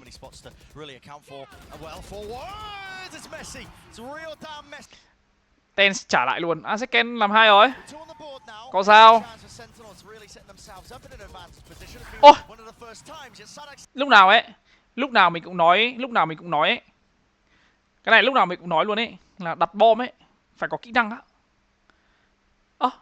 4/3. Đặt bom là phải có kỹ năng á. Thề, cái công việc đặt bom ấy là phải có kỹ năng mới đặt được bom á, không phải là cứ mày vào đặt bom là xong đâu. Anh em nhìn sát hack không? Bết đồ, tap bom chỗ này, đặt bom chỗ khác, cứ lên tùng tục fake, thôi. 4/3. Zaken giả này bắn 4/3. nên là nó không nhìn thấy. Giờ Lao nó không phải lo về vấn đề tiền cho lắm, nhưng mà tỷ số nó hơi gần đấy nhá. 11-7 à, giờ thành 11-9 rồi á. From a multitude of angles, it's all about the reactions. Now, yes, he starts a dash, but it's not active. Here he goes. Dart. Anh em nhìn Les không? Anh em nhìn thấy thế giới nó chơi không? Nhìn Les ấy. Nó pick luôn, nó đứng lại, nó đứng im luôn, nó không di chuyển vào luôn. Nếu mà nó chỉ cần nhích ra cửa sổ một tí thôi là sẽ Ken giết được không? Nó không giết luôn, nó không nhích một tí nào luôn mà nó phải đợi dùng đồ xong nó mới vào. Away, and QCK is his time to come alive. Over the top of rafters, risks necessary in this spot, especially when you're a player down. Les có anti này. Vãi. Tí này khó thua vãi. Les nó còn có chỗ đứng đẹp cơ. 10 giây nữa. 10 giây nữa cho Les. Ôi. Ôi mạnh. Sao không bắn anti? Sao không bắn anti con Wingman? Chẳng lẽ pro player lại không biết là cái độc của Viper nó không dính con Wingman? Không vậy là bao giờ có chuyện pro player thế giới biết luôn. Không, nhưng mà đáng lẽ nó phải giết con Wingman. Biết nữa. Một anti Sova như cũng không chết con Wingman hay sao ấy. Đặt bom đẹp rồi. Vãi luôn. Set H biết là có Q cho anti thì nó đặt bom đẹp luôn. Nếu mà Set H tiếp tục đặt bom ở cái thùng gen kia nhá, 100% luôn. 100% là lao thua đâu đấy. Nhưng bây giờ đặt bom này ấy, ở Bell cũng nhìn thấy.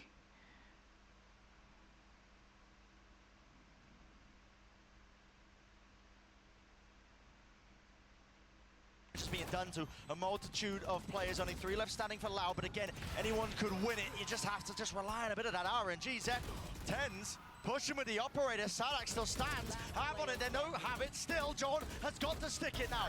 And a tap with the rifle, or praise. Praying from 2 years. Sentinels. Chịu thôi, về Lao bắn như thế thì anh biết làm gì bây giờ. Tất cả những tình huống có lợi đều làm cho thành thua được thì biết sao giờ. Không, Pháp vừa rồi thua bình thường mà. Đấy là nó còn đặt bom ở chỗ như mình bảo đấy. Chứ còn nếu mà đặt bom ở gen thì nó thua lâu rồi. Nó thua ra này không có cửa luôn cơ. Bắn nhau không lại thì thua thôi. Kawanji nãy giờ đứng im ở 12 mạng ấy à.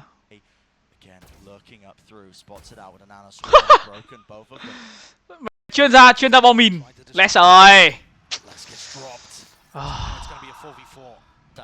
Phải đặt nhá, đừng có dừng.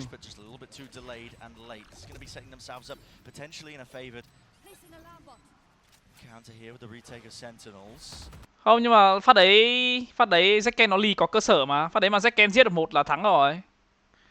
Ôi xong vẫn thua rồi. Vẫn thua 11-12 rồi. 5v4 throw hết. Bao nhiêu cái lợi thế thì vứt hết.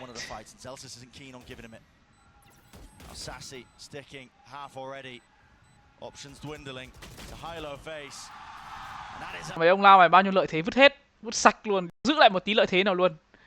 Vứt còn gì để vứt luôn.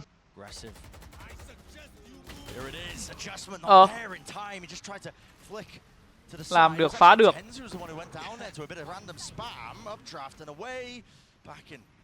Respect now at a reckoning. It's incredible that Senna winning these rounds while the early fights are going so terribly for them. Sadak with the plan.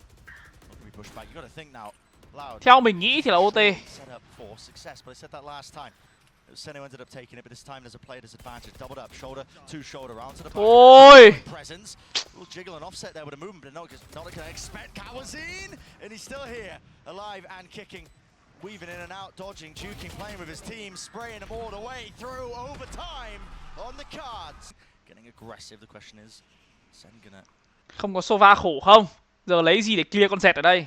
Hóa ra lấy thịt. Lấy thịt. Nó lì không? Trông nó lì không? Trông nó lì không? Lì vãi đấy. Ôi! Cao An Jin ơi! Con em mày! Bắn kia. Rồi xong, John QT đặt bom, John QT có anti này, bây giờ mới mệt này.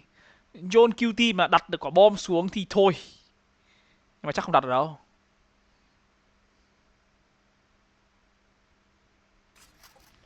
Thôi xong, 13-12. Quá đẹp. Set hack ơi. Set hack ơi. Set hack ơi. Set hack ơi. Vai cả. Nãy giờ CONG chờ lắm rồi đấy. CONG nãy giờ là suy lắm rồi đấy. Phát này QCK còn đen á, QCK không chạy được á.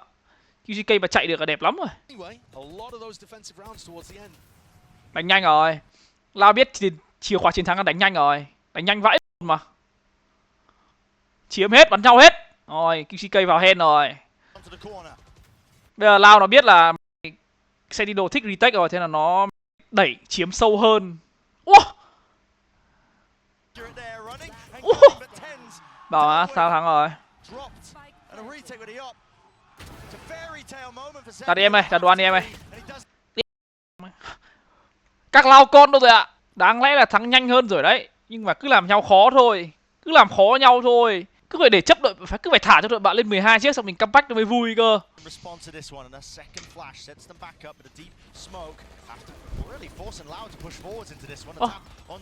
Đấy anh em send Foxby à?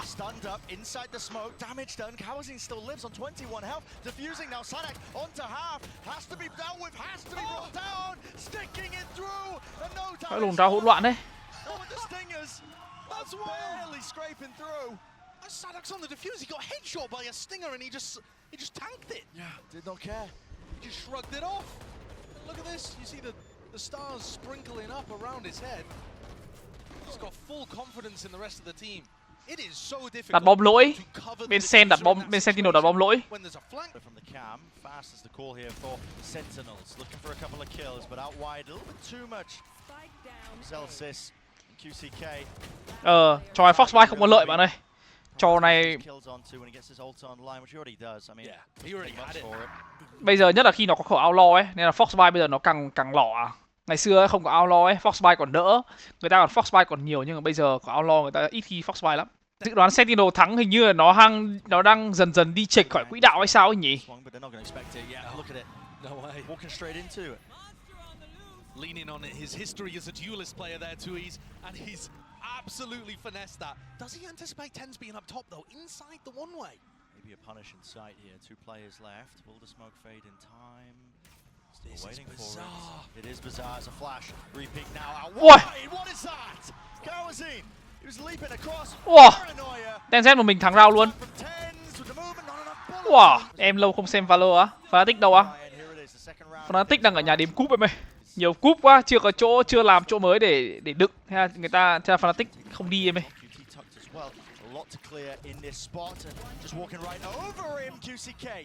That trade with the pop flash now.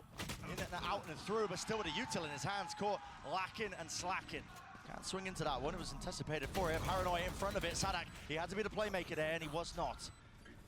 Dropped down. Now a flash of their own. 3v5 sau thắng bây giờ. Xếp thôi, đúng rồi. Hết tiền rồi. Xếp ra sau còn bắn. Anh em biết cái lúc mà cái round by round là từng round một đấy. Cái từng round một đấy. Anh em biết cái lúc mà kiểu bọn mình thua Boom ở Ascension đấy, thua map 1 xong rồi map 2 ấy. Anh em biết cái round by round nghe nhỉ? Round by round guys. Kiểu mày sắp chết, mày hết đến nơi rồi đấy. Kiểu có một tí sức sống nào luôn. Đúng kiểu là nói cho có ấy. Nhưng mà kiểu khi mà tỷ số nó cách biệt vãi luôn đấy. Bạn kiểu bạn đến bản thân còn tin vào luôn.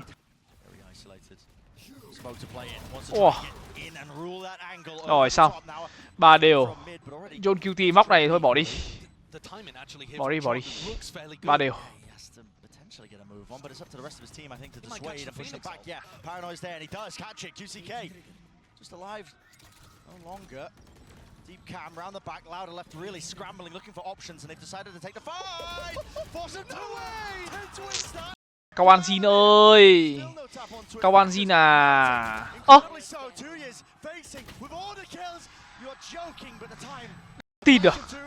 Tin được. À đây 3 đều thật mà. Anh em ơi. Quên mất.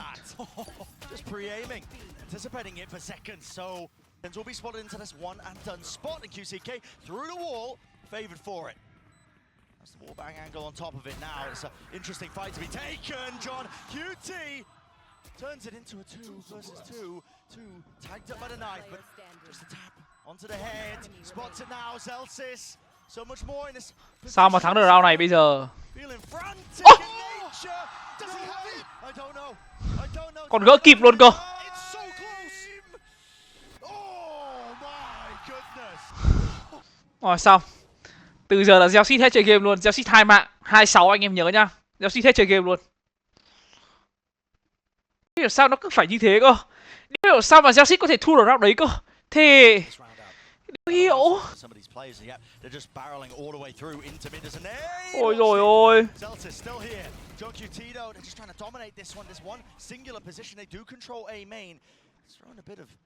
Chaos into the mix. In through the back of the side, just spots the elbow. Just spots the elbow and Tens looking this way, that way. Didn't know where the players were going to be coming from. Sassy, last one left. Round. Không, cái mạng này không tính anh em. Cái mạng đấy là bắn sâu đít mà, không tính. Nhưng mình nói thật là Zelsis không chơi được game ở đâu. Đợt này Zelsis thua round ấy xong là suy lắm. Ô.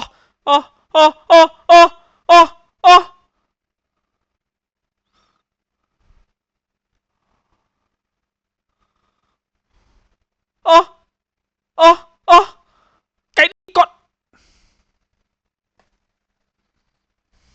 Sassy, a beastly performance against the former team. Tens. Half cleared. Now crossfire.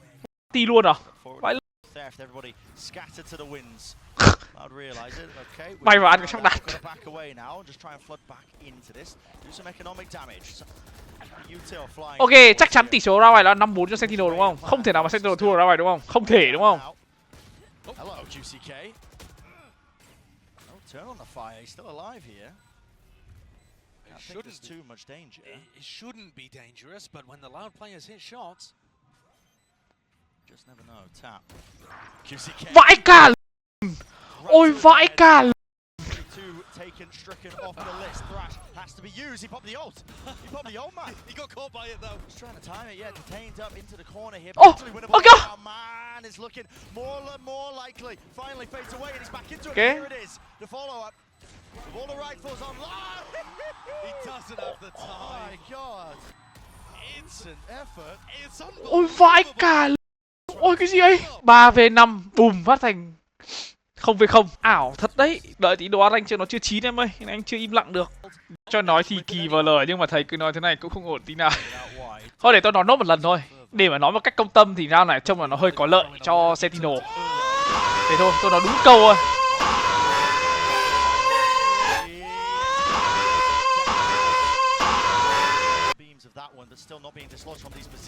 Cảm ơn Long nha.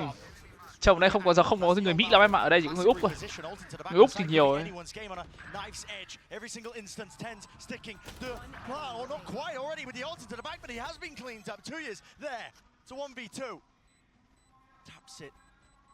Again, Sassy doesn't give him anything, still bides his time, waits it out, and now it has been fully drawn down to the final moments. All the kills going Loud's way. Sao mà thắng được nữa các em? Hết tham rồi.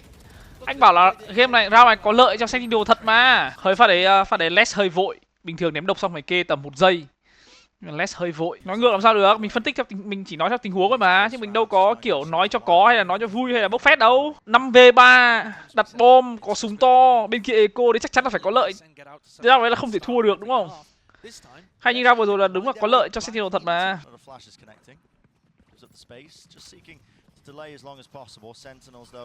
Looking likely they're going to have an open sight. 2 years is really trying to make this feel like there's lots of players here. Nades forwards though, they just spam the box in the common angles. They do deal with him, and finally the flood defense is here in time, but can Loud do anything about it? Beautiful dart. Everybody lit up here, even with the stingers, there's danger. Danger in abundance, but still with the rifles. Holy. Ui, pha này trông đẹp vãi mà, tưởng là 3 thằng luôn cơ. Quét đẹp, flash đẹp, stun đẹp. Thế nào giết có 1. Nhưng mà phát vừa rồi rotate hơi chậm hay sao ấy. Không ai về cứu tuy. Cứu sớm một tí là đẹp rồi.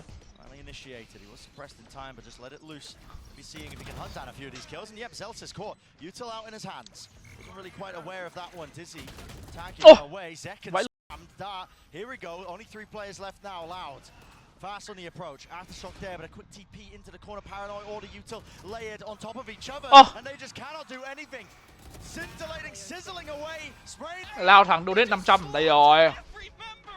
Đấy, Sentinel thắng rồi. Sentinel bắn map này mạnh lắm. Sentinel nắc từng người một mà. Sentinel mạnh lắm. Nhưng mà anh nói thật là anh nghĩ là Sentinel thắng thôi. Sentinel đang có phong độ cao mà. Đây là tâm sự thật lòng, sự trải lòng. Hay. Trốn được rồi, đi đây được rồi. Lao kẹt rồi. Lao không đi được. Nhìn led kìa, nhìn led kìa.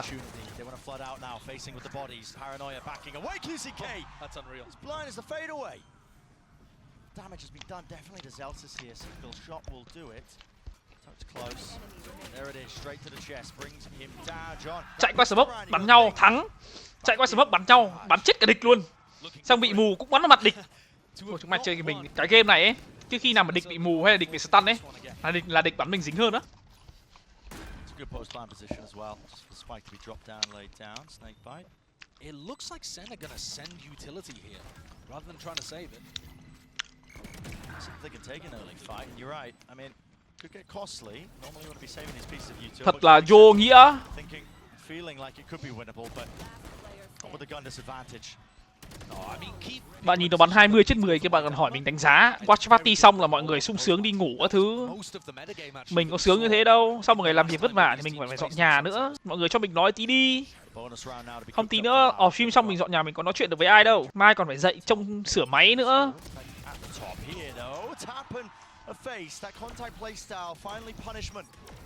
Cuộc sống mưu sinh vất vả lắm chứ bộ. 4v3.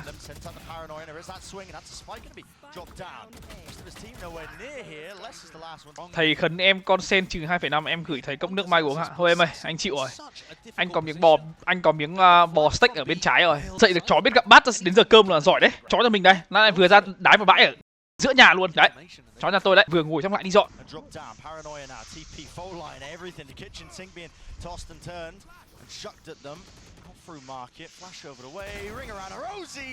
Biết phải nói gì luôn, chưa đủ việc hay sao đó còn làm mình thêm việc. Ồ.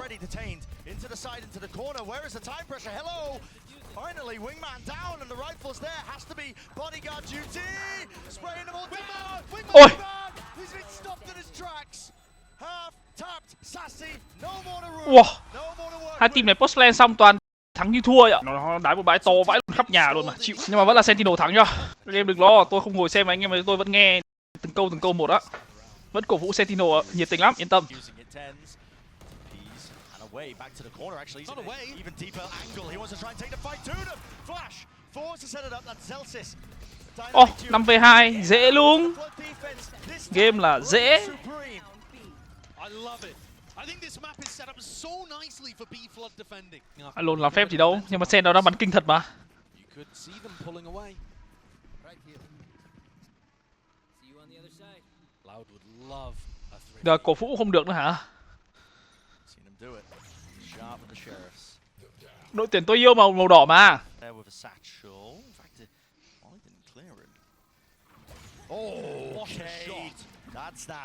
Thế lúc ngẩng mặt lên thấy Ken chết rồi.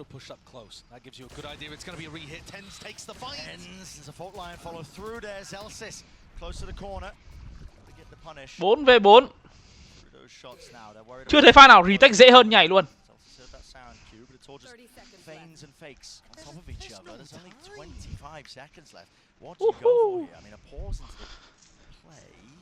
Going for a re-hit. 20 seconds. Going for a re-hit. Zelsis is in a committed position. Really committed. It's the first phase coming through. It's just the players of the Sheriffs, and they're all going to be falling now. Fully crumbling. Less. The one with the rifle makes a decent. This is a Tôi trở lại với anh em rồi đây. But they're not scared of mid, and they're not scared of market. Because John's utility is still there. Inside the smoke, I mean, they're setting up for a pop flash play here. Yep, they can hear it. The door being broken down. They want to try and fight Tooth and Nail for control of it. The nade down. Wow. How does Second get two? Second có anti. Retake dễ vãi luôn mà. Sao cho Sova đặt bom khi Sova có anti rồi? Bây giờ Ken bắn anti chạy bay ra cái vèo cái xong. Chưa thấy pha retake nào dễ hơn. Mình bay tí nào, Ken này thả xe city xong mình bay cái vèo phát A-Link là xong này.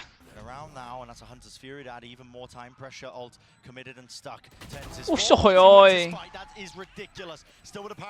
Đội tuyển tôi yêu.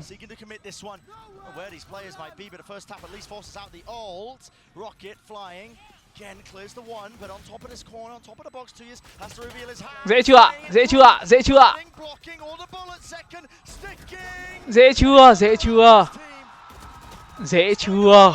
Phát này QCK hơi lỗi. Với cả phát đấy nếu mà Lao muốn thắng thì mình nghĩ phải thí bồ một tí, phải cho SH ở lại, xong rồi hai kia, xong rồi cho Omen chết trước.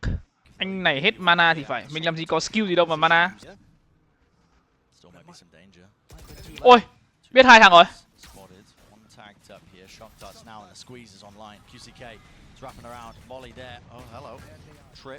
Tens lit up entirely. Let's lose that paranoia, but that one way less than ideal. That was John's. Great crunch in B main though from Loud. Yeah. Sen couldn't figure out how, which direction to go in, I guess. And Tui's is here ready to pick up Celsius. All good. All good. Flawless. Thrifty flawless. Nhắc lại lần nữa. Thrifty lại còn flawless. Sao lại đẩy main nhỉ? Dễ hiểu mà bạn. Đẩy main là tại vì Sentinel mất quyền kiểm soát ở mid rồi. Với cả là đẩy main tại vì người ta nhìn thấy là ở A có ít nhất là 2 rồi. Dễ hiểu mà. Nói chung là mình ngồi đây nhìn map ý, mình ngồi đây nhìn map thì dễ, nhưng mà mình ngồi chơi thì nó khác ạ. Làm sao mà bạn nghĩ là chúng nó cứ walk như thế thẳng vào trong side được đúng không? Thẳng vào trong market, thẳng vào trong side như thế được đúng không? Không thèm phá drone luôn, chạy vô cho thấy hai thằng. Vì đấy là miscom ấy. Omen muốn flash để bắn, nhưng mà Cypher thì lại muốn trốn. Đấy là miscom đó. Chuyện bình thường mà. Trong tình huống hỗn loạn thì bạn phải chấp nhận thôi, biết sao rồi. Nếu mà team nào mà lúc nào cũng làm hoàn hảo hết thì team đấy chắc không bao giờ thua. Đẩy main không ai nhìn market, xong bị hai thằng đi market và chết, vì nó có cái trap ở bên cạnh rồi bạn. Nhiều lúc ấy bạn phải gọi là gamble ấy. Làm sao làm gì được. Bạn ngồi nhìn map thì nó dễ lắm. Mình nói thật, bạn ngồi nhìn map không áp lực thì nó dễ lắm.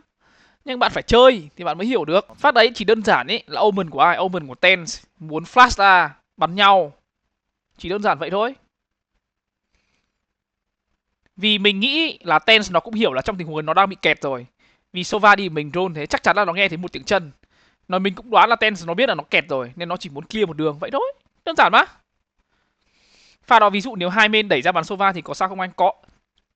Chắc chắn là sẽ đẹp rồi em. Nhưng trong trường hợp là nếu mà nó không bị trả đồ gì, nhưng mà vì rồi ấy không có góc cam hay sao ấy, anh không nhìn được là tuy nó có ném mù vào hai thằng đấy hay không. Với cả drone nó tác rồi ấy thì phải đẩy lên thôi. Đấy là lý do vì sao mà kênh chat của giải Việt Nam lúc nào cũng thế, toàn ngồi dậy chơi ấy. Vì sao? Vì nhìn thấy 10 người thì chả dễ.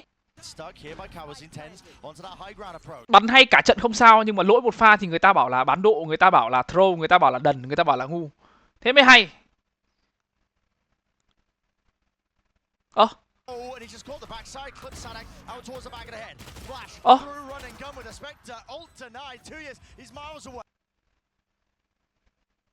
Đấy, như pha này thì nó có đần không? Đấy, như pha này thì là Lao có đần không, hay là Sentinel cũng bán độ, hay là Lao bán độ? Đó, nhìn đó. Các bạn nhìn đó.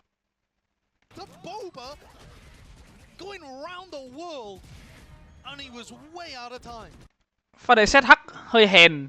Pha đấy ZH phải đứng ở lại bắn nhau ở cái link thì đẹp hơn. Chứ ZH để đồng đội chết, xong rồi ZH không đổi. ZH chạy thẳng vào trong giữa side 3 đường nhìn. Xong rồi QCK để cho đồng đội bị bắn chết từ sau lưng. Đó, thế là như nào? Là bán độ à hay gì? Các ông toàn các ông ngồi xem xong nghĩ mình thông minh hơn là người ngồi chơi. Đỉnh vãi luôn.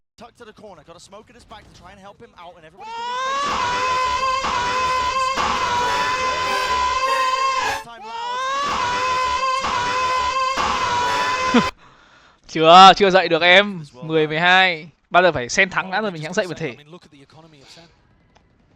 Feels like Sen are in control, and yet you look, because they've died so many times while winning these rounds, they don't have. Có được xem xét trên kích không à? Mình không biết đâu.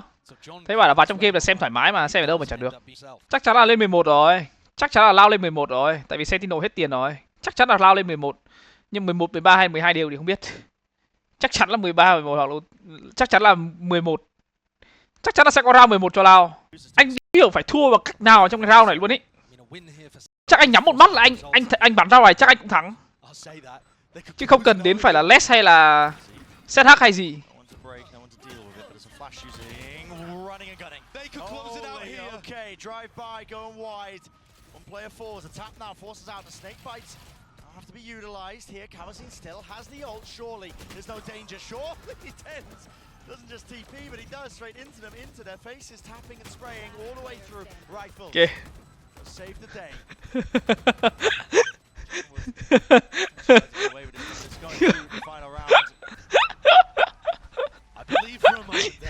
Tự dưng lại mất cái Viper Pit ạ. Hiểu. Có cái Viper Pit là OT dễ hơn rồi. Spoil rồi này. À đâu. Ti có đập mạnh không á? Không biết nữa. Mình thấy mấy thằng stream ấy nó hay có cái gọi là đo nhịp tim ở trên màn hình ấy. Đôi khi mình phải thử tí. Còn Bridge Anti thì tất nhiên là anh nhìn thấy còn Bridge Anti rồi, nhưng mà còn Viper Pit thì nó dễ hơn đúng không? Dễ hơn hẳn luôn mà. Ôi 13-11 lại lên. Tiniest of angles, tiniest of chances, but he gets it. Ulted up, Ôi. started up, will be brought down in the end, so the trade is online here, and a call is made for Sen to scatter. Backing away, playing for the retake here, Sadak. Ôi, QCK có anti rồi. Ôi, QCK có anti luôn rồi. Ôi vãi. Throw in some util early on. They're not going to go for the flood defend though. Ôi vãi. Ôi trời ơi, sao Stacy còn ném flash lỗi.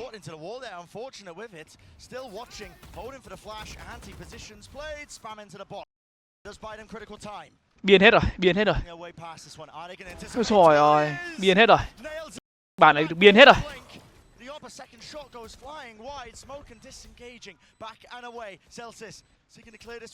À thôi.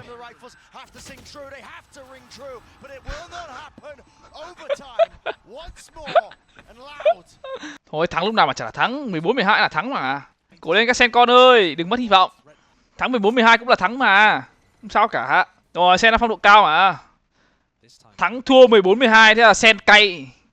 Sen để cho địch lên để thắng 14-12 cho đỡ cay. Có gì đâu, chuyện bình thường mà. Trông các sen con ạ, hơi vất vả rồi các sen con ạ. Tuy hết smoke rồi. Tuy hết smoke để delay rồi. Rồi, tuy hết smoke rồi. Rồi, sen vào được sai rồi. Chúc mừng các sen, các fan của sen nhá. 12 seconds. Time really against them. Snake bite drop down loud. This is them with a chance to really gain some ground here. Swinging wide to finish. Come on, Zin. He understood it as a wing con and just decided to take the risk anyway. 2 years fake the TP back, and now they want to fight this one into the back of the site. Double face though. Util Sentinels barreling through, finding their own timings. Gifted with it, spamming through. Sadak left in a 1v2. Second making the wrap around to A-Link. Vậy Cao An Jin dâng chiến thắng.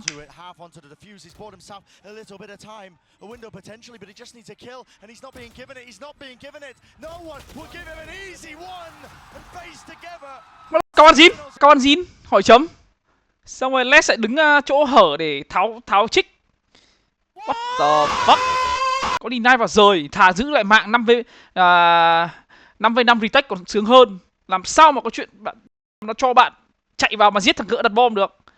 Bao giờ luôn, nhất là ở City còn có one way smoke nữa rồi thì làm sao mà có chuyện chúng nó phải nhìn City, chúng nó chỉ cần nhìn A-Link, A-Shot thôi mà. Cao An Jin bất não vậy. Ten Z lại ngồi mấy ghê góc này bắn viên. Tình huống đấy là quá nhiều lợi thế để mà Cao An Jin phải làm thế. Quá nhiều lợi thế luôn.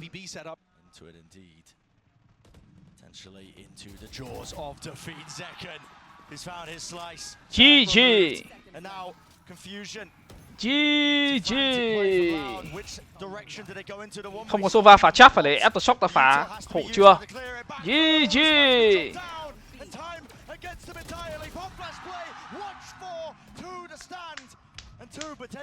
Các sen con ơi. Các sen con thấy sôi động chưa ạ? Không phải là một tích tắc đâu, cái tình huống của Cao An Jin đấy không bao giờ có chuyện bạn chạy vào bạn deny đặt bom ở đâu, không, mình nó nhắc lại luôn đấy, không bao giờ luôn ý. Nó là không thể luôn ý. Tại vì nhá, bạn hiểu là khi mà đặt bom trong cái góc đấy thì CT bạn không phải kê, bạn chỉ cần kê cái bên trái A-Link thôi. Mà Mà cái A-Link đấy chỉ cần một người kê là đủ rồi, hai người kê thì gần như là chắc chắn là không thể rồi. Cái tình huống đấy quá nhiều thứ, quá nhiều lợi thế để CONG vứt đi chạy vào như thế. Mình hận đấy là quá nhiều thứ luôn đấy. Chưa kể một con bridge nếu bạn sống, đôi khi bạn hồi được cái stun nữa. Nó quá nhiều lợi thế. Cửa nào Gen.G thắng không nhỉ? Không. Không thể.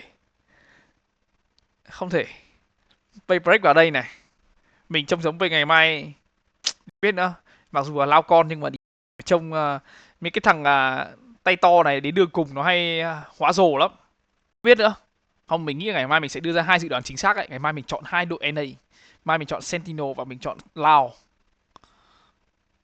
Sentinel và Lao. Xong ở đây sẽ là Lao và Gen.G tái đấu. Xong rồi Lao nắc Gen.G. Rồi chung kết sẽ là Sentinel và Lao. Nghe hợp lý hơn đấy chứ nhỉ?